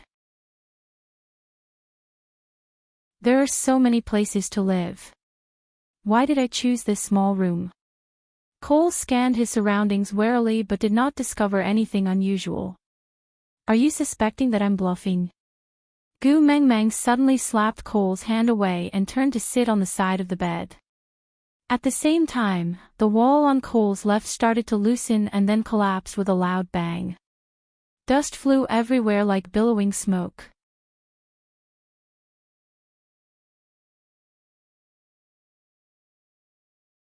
Chapter 500. Gu Mengmeng gently caressed the little snow fox's neck, as if she was thinking about something. She looked up at Cole and asked, "Where are my sons? Return them to me." Cole was obviously taken aback when he first saw the little snow fox, but he quickly regained his composure, as if he was not afraid of Gu Mingming's hand on the little fox's neck. He just looked at Gu Mengmeng attentively and said, "The little masters are very safe. As long as you are willing to stay by my side, I can let you see them anytime." Gu Mengmeng lowered her head and looked at the snow fox she was pinching. "Now, are you in a position to negotiate with me?" Cole smiled and said, "I have already reached the peak of 5th level for a long time. Even if my partner dies now, I will not lose my life due to the backlash of the contract. If you are willing to kill her personally, I will treat it as you being jealous because you do not like other females around me. To me, it should be a kind of reward." Gu Mengmeng smiled and said, "Although the backlash of the mating contract will not take your life, it can still severely injure you. By then, do you think you are still Elvis's opponent?" Cole did not seem to take Gu Mingming's threat seriously and said, "I have no opinion on you killing Jillian, but I am afraid the one who is reluctant is Leah." Gu Mengmeng raised her eyebrows and turned to look at Leah. "Why?" "First love." Leah turned his head away awkwardly and looked at Gu Mengmeng from the corner of his eye. He nodded slightly and said, "We were engaged before." Gu Mengmeng lifted her chin and Leah immediately added, "But I do not like her. The engagement is set according to the tribe rules. The witch doctor must marry the female from the tribe leader's family to maintain the stable relationship between the deity and the regime." Gu Mengmeng did not pursue the matter and just smiled. "You don't have to explain, I believe you." Lee's smile warmed up and he hugged Gu Mingming's waist and kissed her little face. He rubbed his forehead against Gu Mingming's and said in a low voice, "Mengmeng, I miss you so much." Gu Mengmeng patted Lee's back and said, "I miss you and Elvis very much too, but we have to settle Cole and save the little wolves first." Leah nodded. His slender hands turned into sharp claws in front of Gu Mengmeng and pierced towards Jillian, as if he was trying to prove to her that he had no feelings for this little fox. "Leah." Gu Mengmeng stopped Leah and shook her head lightly. "It's not my style to kill an unconscious female." Leah shrugged his shoulders helplessly. "I'll listen to you." Gu Mengmeng walked to Elvis's side and hugged him again. Then, she said, it must have been tough during this period, right? After we save our son, I'll make you a delicious tonic. Elvis's voice was a little hoarse as he gently rubbed Gu Mingming's little head. Then, he pulled her into his arms and finally heaved a sigh of relief.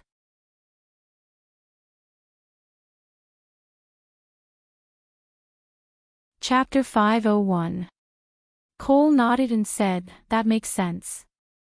But if I die, you will never be able to see those 3 little wolf pups again. If you don't mind, you can come and kill me now. You don't have to go through so much trouble to activate the mating contract. Just use that snake scale in your hand and cut me into pieces, I will not dodge. Gu Mengmeng clenched her teeth and said, your life is not as valuable as my son's. Cole took a step forward and wanted to hold Gu Mingming's little hand, but his wrist was grabbed by Elvis. The two of them stared at each other and refused to give in. Cole suddenly smiled and said, Gu, actually, what's wrong with staying in solder? Everything here belongs to you, including me and them. Gu Mengmeng laughed coldly and took a step back. She was a little disgusted and said, they originally belonged to me, it's the same no matter where I am. As for you, I don't want dirty things. I am dirty things. Then what about Leah? What about a fellow who had an affair with his father's beloved concubine and was banished from the tribe? Cole looked at Leah with a hideous expression and revealed an indescribable smile. Leah clenched his fists tightly but could not say a word. Gu Mengmeng frowned and went forward to give Cole a tight slap. She said, watch your mouth, my vixen is not such a person. Cole did not seem to be angered by this slap and instead laughed even more wildly. You are angry from embarrassment, right? Everyone in the tribe saw whether he is such a person or not. It's him, he was the one who angered our father to death, broke the tribe rules and brought shame to Sodder. That's why he was banished. You didn't know anything and you actually took him in as your beast pet. You! Gu Mengmeng raised her arm to slap Cole but her body was hugged from behind. Turning back, Gu Mengmeng met Li's long and affectionate eyes. That pair of eyes was misty and he looked at Gu Mengmeng quietly. He said, Mengmeng, I didn't. Gu Mengmeng nodded and pulled Leah into her arms. I know you didn't. Cole laughed loudly and shook his arm forcefully, freeing himself from Elvis's grip. He leaned against the door frame and looked at Leah. His tone was so harsh that it was unbearable. Gu, you've actually enjoyed Leah long ago, haven't you? It's just that he's the same as me, someone who's mated with another female, so he can't leave a mark on you. That's why you're telling others that he's your beast pet, right? Gu Mengmeng was taken aback. She suddenly recalled that before the incident that day, Elvis had purposely found an excuse to leave the cave to create an opportunity for her and Leah to mate. At that time, she had told Leah, I will not mate with you. At that time, Lee's reaction was a little lonely, but more of helplessness and responsibility. He remained silent for a moment and only said to her, I am already satisfied to be able to stay by your side. As for other things, I don't care. At that time, Gu Mengmeng thought that he was referring to mating and having children when he said he did not care. Now, it seemed that this was included as well. The more she doted on Leah, the more rumors would spread. No one would believe that she did not mate with Leah, so the fact that she did not have Lee's mark on her body became the evidence that Leah had committed that crime in the past. Leah pulled Gu Mengmeng and hugged her gently in his arms. I don't care what the truth is in other people's eyes. I only care about you. So, don't be affected by him. It's enough that you know I'm innocent. Aside from the topic, remember that Leah wanted Gu Mengmeng to do a body check that day. Leah said, aren't you going to check if your beast pet is clean?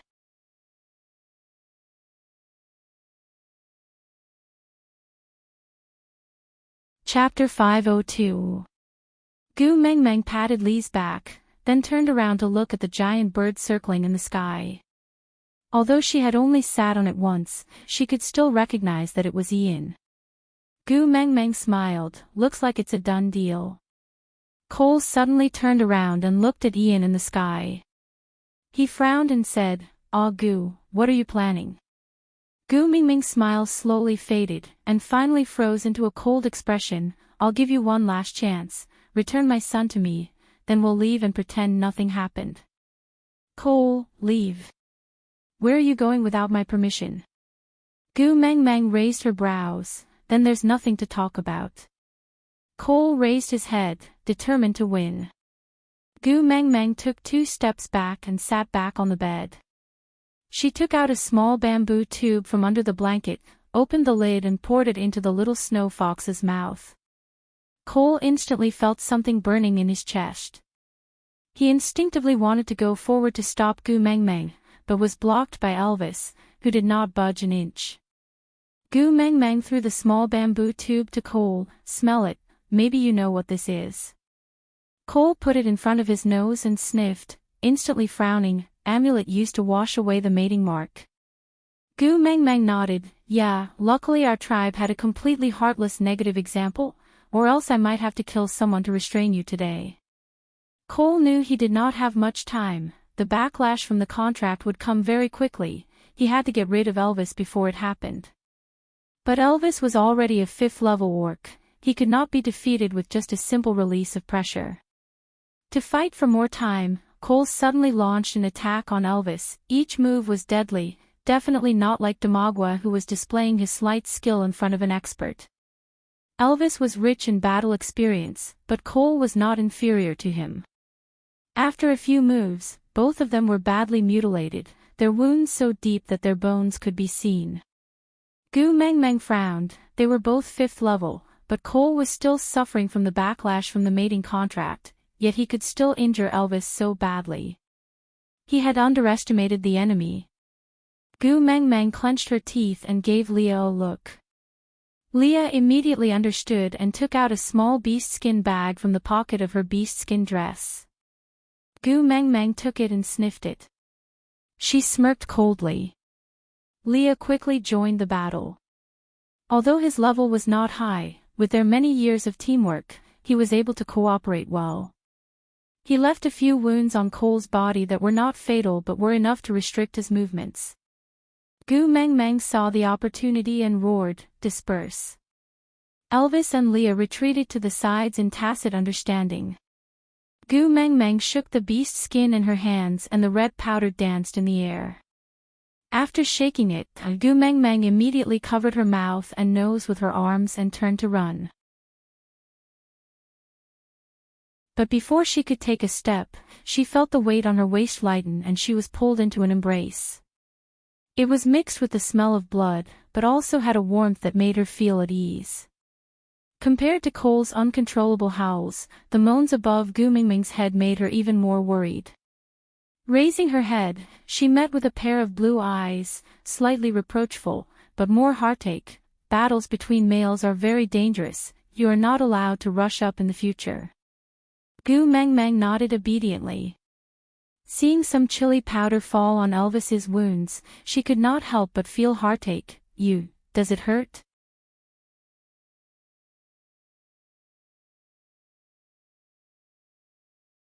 Chapter 503. "Let me help you treat your wounds first," Gu Meng Meng said. Elvis shook his head and glanced sideways at Cole, who was rolling on the ground. "I am not as powerful as him. If I miss this chance, I will never win." With that, Elvis handed Gu Meng Meng over to Leah. He ignored the wounds all over his body and continued to fight with Cole. Elvis had as much chili powder as Cole had on him. Both of them were severely injured to the bone. Neither of them had the upper hand. Gu Mingming's heart ached at the sight. She regretted her stupid move. It was such a loss to sacrifice 800 men to kill 1,000 enemies. It was not worth it at all. But luckily, Elvis won in the end. He tore off Cole's arm and slammed his knee downwards.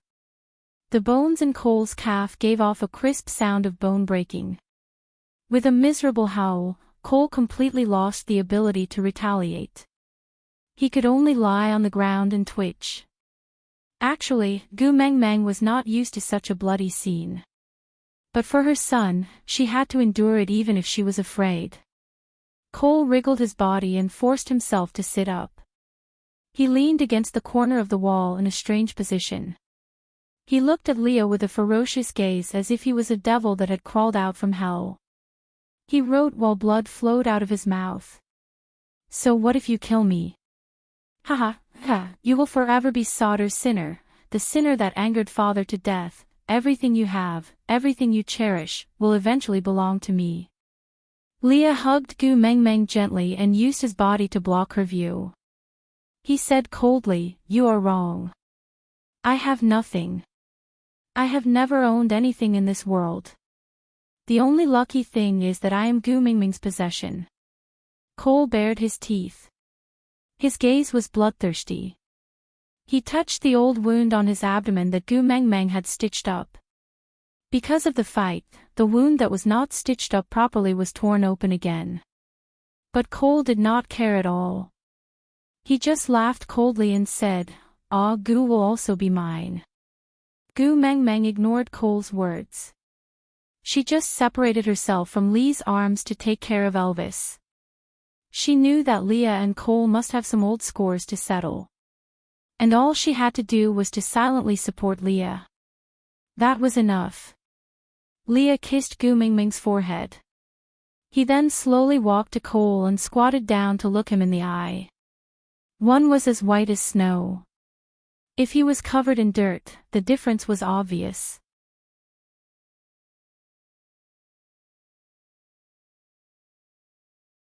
Chapter 504. "It's not your cubs, why are you so nervous?" Cole sneered. "Ah, you want to pretend to be a good person in front of Gu. It's no use, she won't fall for it. She just told me, no one would risk their lives for someone who is not related to them, there must be a condition." Leah smiled. "You don't have to care about my motive, you just have to know what kind of situation you are in now." Cole smiled too. "Do you think I'm a fool like you? You guys are not killing me now because you haven't found the little wolves. Once I hand them over, you guys will use all means to torture me." Leah nodded. "It's really hard to be kind in front of you. Since you don't believe me, let's put it in another way." Lee's smile was still calm and indifferent. He strangled Cole's neck with both hands. "Hand over the little wolves, or else I will make death an extravagant hope for you." Cole wanted to say something, but his throat was being strangled by Leah. He could not make a sound. Leah seemed to have suddenly thought of something and said, "Ah, are you waiting for your guards?" Cole narrowed his eyes, only to see Leah beckoning towards the door. Then, Oritin dragged something covered in blood and walked out of the door. He couldn't see anything else clearly, but that foxtail was very eye-catching. Leah gave Cole some time to think. "Or, are you waiting for those warriors to attack Saint Nazir while Elvis and I are here to save Meng Meng?" "Yeah, they should have reached Saint Nazir by now. But what should we do? There's not a single person in Saint Nazir now. All the warriors in our tribe are in Sauter. In other words, Sauter is under our control now." You're lying." Cole could no longer keep his expression straight. He leaned forward and wanted to grab Leah. Leah stood up slowly and took a step back. He frowned. "I'm sorry, but Meng Meng doesn't like others touching me." Cole did not give up and looked outside.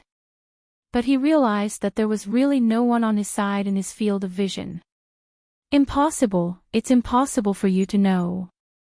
All the arrangements were directly ordered by me, I don't know your orders, I just know your character."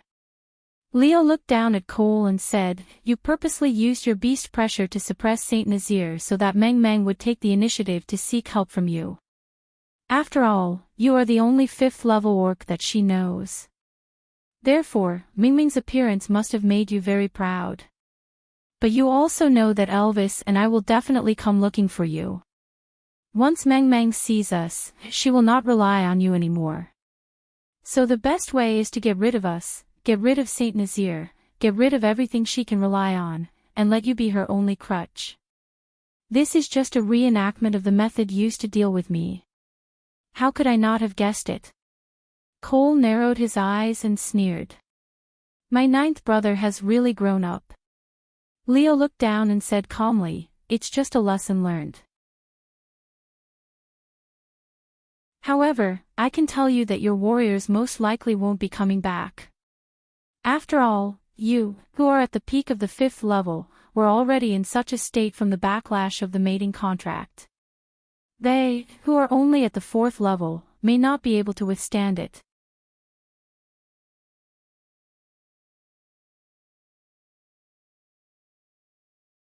Chapter 505.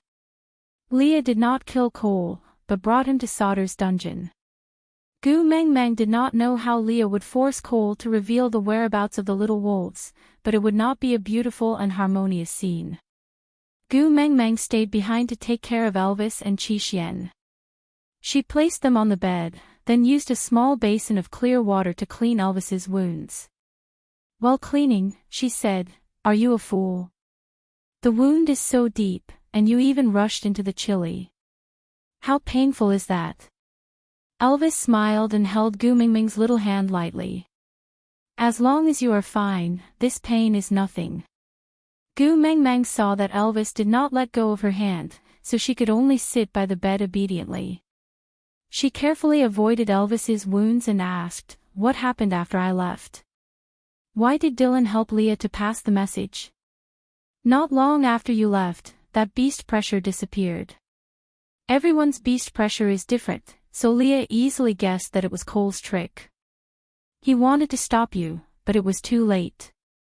This time, Ian was too clever for his own good. Elvis pulled Gu Mingming's little hand to his lips and kissed it. He continued, "Luckily, Lee's plan from the start was to take revenge on Sauter, so he did not panic. All the revenge plans were slightly modified and became a new plan to rescue you." Gu Mengmeng lowered her head. "I'm sorry, I panicked when I saw my son being kidnapped. I acted without much consideration, and implicated all of you." Elvis shook his head. "Fool, it's my honor to be able to fight for you." Gu Mengmeng gently leaned into Elvis's arms. She carefully avoided his wounds. "But your injuries are so serious." Elvis turned his body slightly and focused his gaze on Gu Mingming's little face.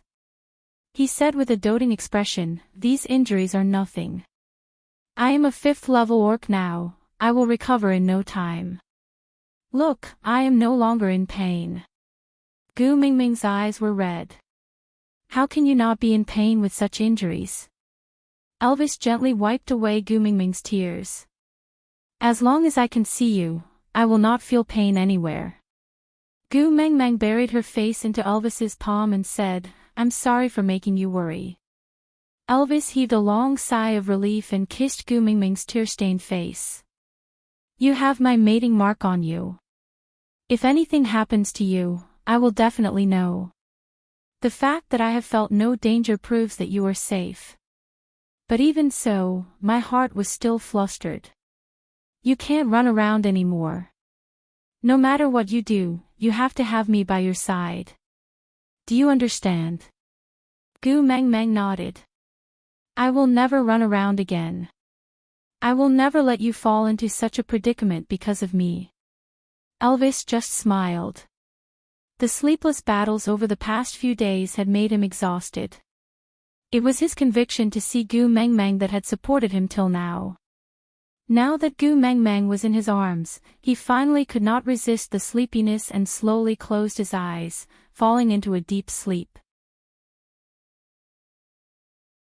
When Elvis woke up, Leah was already back. Exhausted, Leah only hugged Gu Mengmeng and said, "Thank you." Gu Mengmeng did not understand. It was clearly her fault for not thinking things through. Why was Leah thanking her?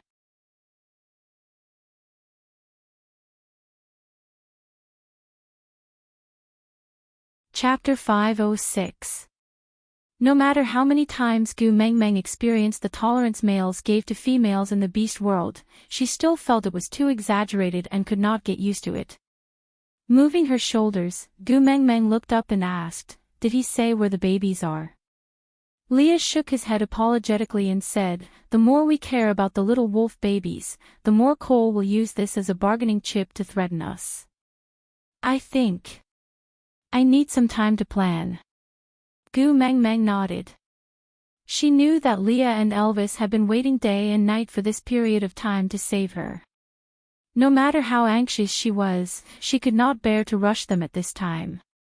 Leah knew that Gu Mengmeng was worried and gently hugged her back to Elvis's side. He placed Gu Mengmeng in the middle and laid on the other side of her. His furry large tail covered Gu Mengmeng like a blanket. Leah and Elvis each held one of Gu Mengmeng's hands and said, "Tell us everything that happened when we were not by your side. The more information we have, the more beneficial it will be for my plan." Gu Mengmeng nodded. Then, she recounted how she came here to seek help, how she realized there was something wrong with Cole, how she tried to please him, and even how she purposely misaligned the needle angles when she was stitching Cole's wound, making it into a weird shape so that the wound would not heal easily. Then, Dylan asked Gu Mengmeng, "Regarding kissing you without permission, should I apologize or confess?" At that time, Gu Mengmeng almost wanted to give Dylan a slap. Later on, Dylan told her many secrets that only Gu Mengmeng could know through Leah, before she finally believed that Dylan was really Lee's man. Then, she told her all the details of Dylan and Lee's exchange of crucial information and cooperation. Leah listened carefully and remained silent for a long time before saying, "I guess, the little wolves should be in Ellie's hands." Gu Mengmeng was confused and asked, "Why do you think it's Ellie?" "Just because of Cole's words." Leah nodded and said, "Cole is a meticulous person and his lies are never completely false. There must be some truth hidden in the false information. Based on my analysis, the information about the Snake King is true because it would be too easy for him to expose himself. Moreover, the Snake King was just trying to intimidate you and make you believe that the Snake King Valley is very dangerous. His motive was to make you rely and trust him. After all, in the face of such a powerful opponent, he was the only one you could rely on.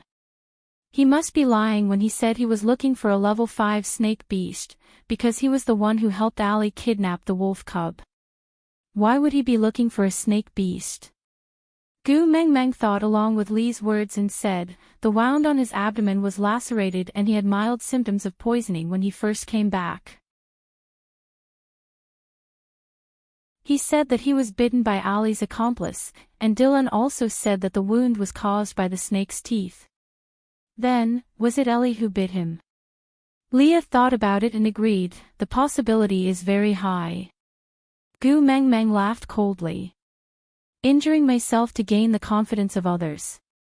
You're really willing to part with your capital and almost lost your life just to deceive me." Leah pinched Gu Mengmeng's chin and said, "Don't underestimate your charm. If my role was swapped with Cole today, I might be even more ruthless than him."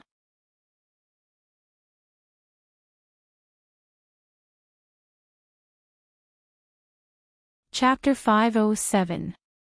Not all of them, probably, only Cole and I are like this. Leo lowered his head and smiled bitterly. When I was young, everyone wanted me to develop a rapport with my eldest brother. But no one knew that the person I liked the most was my second brother, Cole. Because my eldest brother always had a long face. Every time we met, he would ask me how many esoteric manuals I had memorized. Did my deduction skills improve? How many medicinal herbs and cases did I learn? But Cole was different.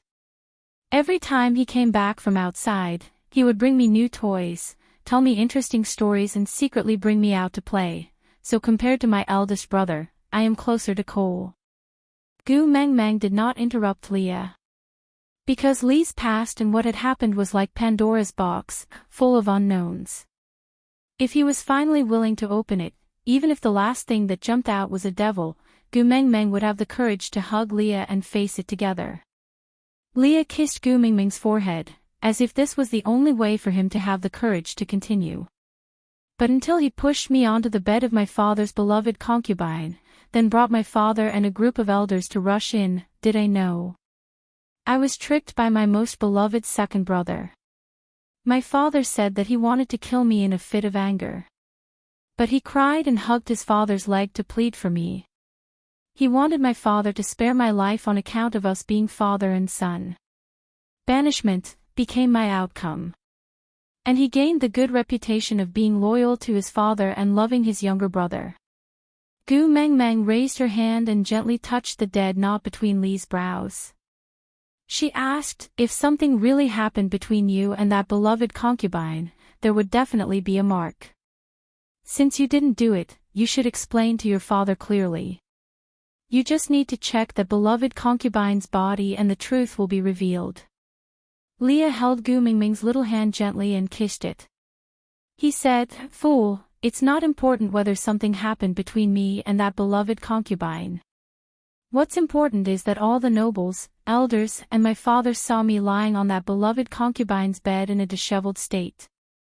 This is enough to make my father lose face. As for what happened between me and her, no one would care.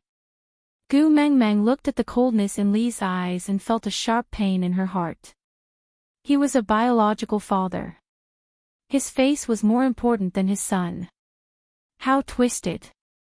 Leah sighed and continued, Ninth Highness, in just one night, you've turned from the successor of Sauter's godly authority to a shameless synonym of a promiscuous father's concubine who should be devoured by the flame devil.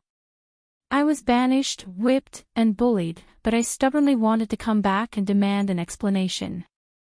I shouted that I was innocent and that I didn't do those things. But what he got in return was an even crueler and more ruthless banishment. Later on, I met Cole in the forest on the outskirts of Sauter. He had come looking for me on purpose and even brought my favorite food. He said, he just came to see how the favored son of theocracy, who used to be doted on by everyone, was now in dire straits. Gu Mengmeng frowned and hugged Li's arm, her heart aching for him. Is his mind twisted? Why would he harm you like this?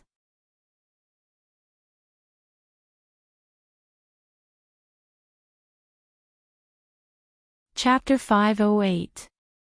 Gu Mengmeng hugged Leah and wanted to comfort him, but she did not know where to start. But Leah did not seem to be sad over the past.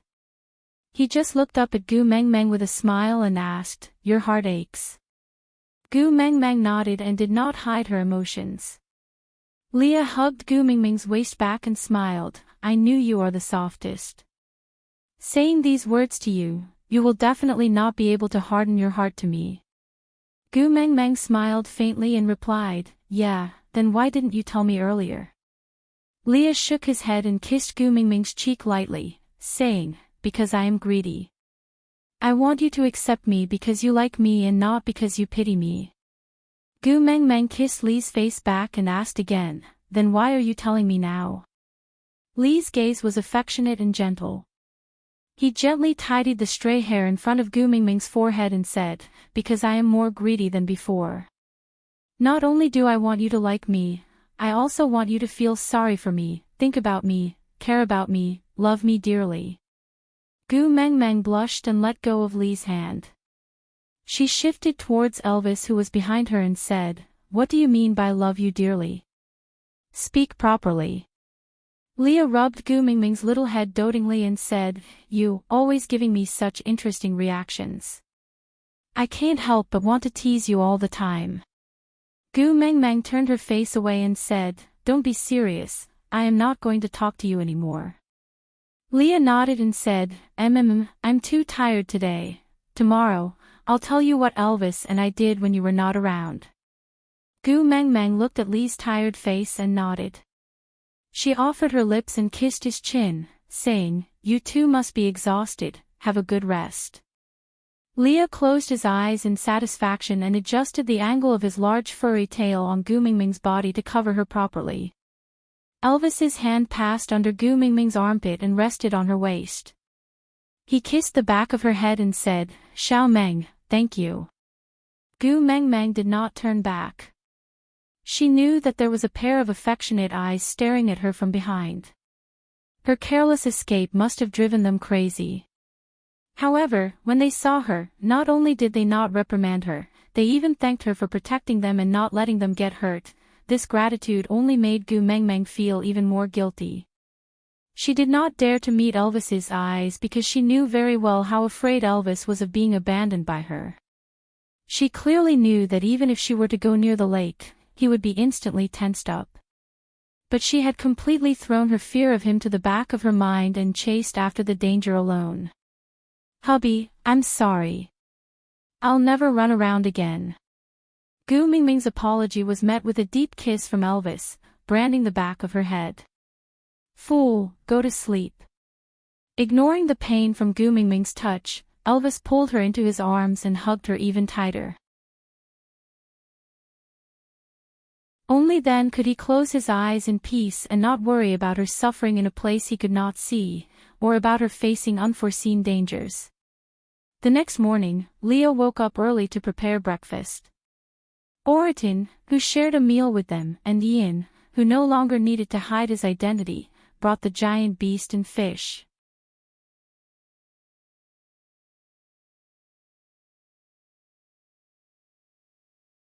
Chapter 509. It was not convenient for Oriton and Ian to enter Gu Mingming's house, so Leah set up a big pot outside the house and told them everything that happened after Gu Mingming left while cooking. The situation was too chaotic and Ian's judgment could not be said to be wrong. After all, everyone in Saint Nazaire was suppressed.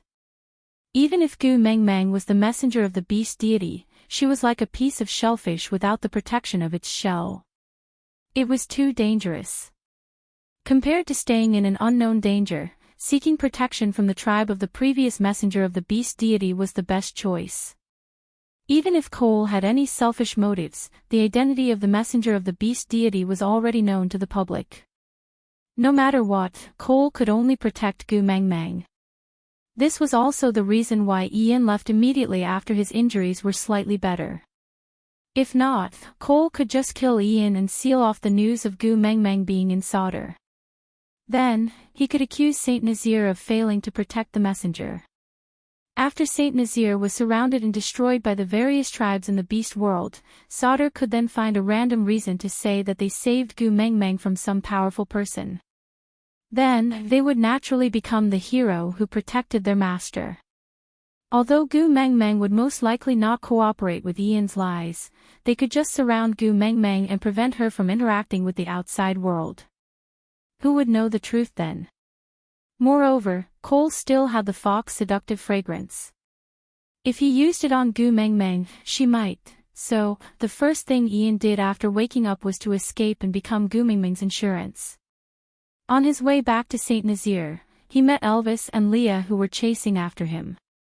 After exchanging information, Ian then realized that he had fallen into Cole's trap. The 5th level beast pressure was not carried over by him, but Cole had purposely created an opening for him to bring Gu Mengmeng to him on his own accord. After Leah gathered all the information, the first step was to ask Ian to return to Saint Nazaire and let everyone, including the females, head towards Solder. Leave 2 of the strongest males in each female's family and let the entire Eagle Owl tribe escort the females to Solder.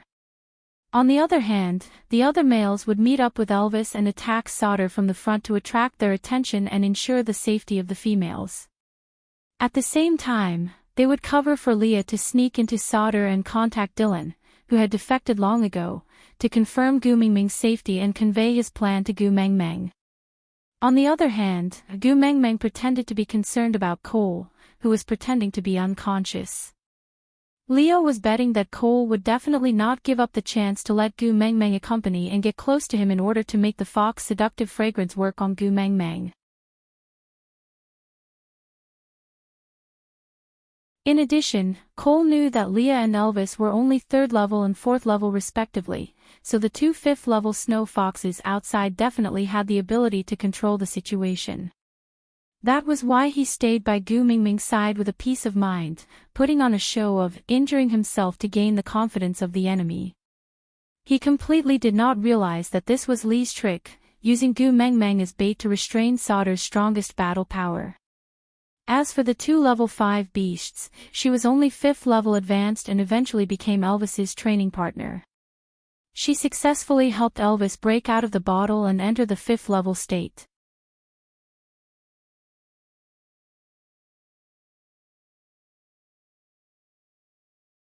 Chapter 5:10.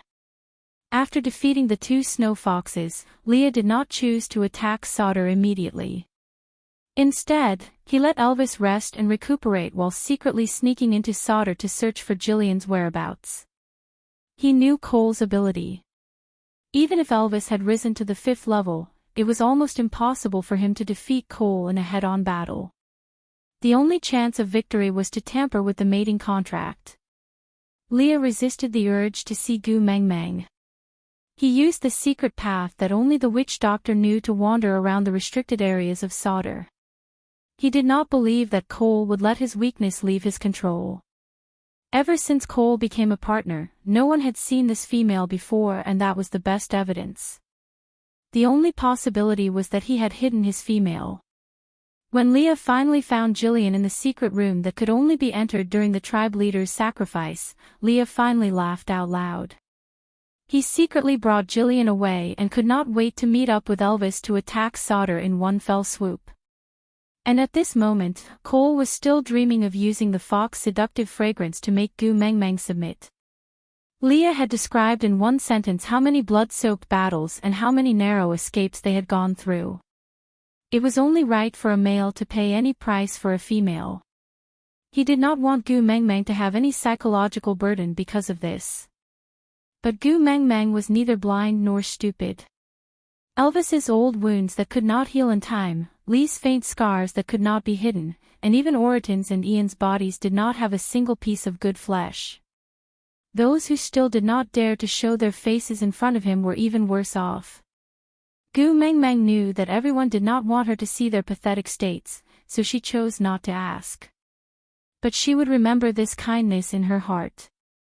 Leah scooped a bowl of meat for Gu Mengmeng and fed her spoonful by spoonful. Gu Mengmeng wanted to reject him, but Li's expression turned serious. He said in a wrong tone, "I am still a beast pet that you accepted. Don't I even have the right to feed you? During the time you were gone, I was worried every day whether Cole had mistreated you, did not feed you well, did not let you have a good rest. Now that I'm finally back by your side, can't you just let me feed you once and personally make sure that you're full so that I can feel at ease?" Gu Mengmeng had no choice but to listen to Leah. She carried the unconscious Qi Xian in her arms and ate the food Leah sent to her mouth mouthful by mouthful. Oriton still had a poker face. Now, he could use his chopsticks like the wind and did not need anyone to tell him to eat. He only put down his chopsticks after wrapping up half a pot of stewed meat. He looked at Gu Mengmeng and said, "The first time I fought, it was not to protect myself, not because I was bored, not because I enjoyed killing, but to protect someone, something. This feeling is very special. Thank you for giving me such an opportunity." Gu Mengmeng looked at Oriton, who looked like a military officer giving a post-battle report, and suddenly felt like laughing. She looked at Oriton speechlessly and pursed her lips before saying, "Do you know what you are saying? Look at your body full of injuries. This battle wasn't easy, right? Did he almost lose his life? You actually thanked me. You're tuning in to the LoveLore Library YouTube channel. We're so grateful for your support, and don't forget to subscribe to join us on this incredible journey through captivating stories. Your generosity through donations truly makes a world of difference, as it's the primary source of revenue that allows me to expand and enhance this channel for you. Thank you from the bottom of my heart for being a part of this adventure.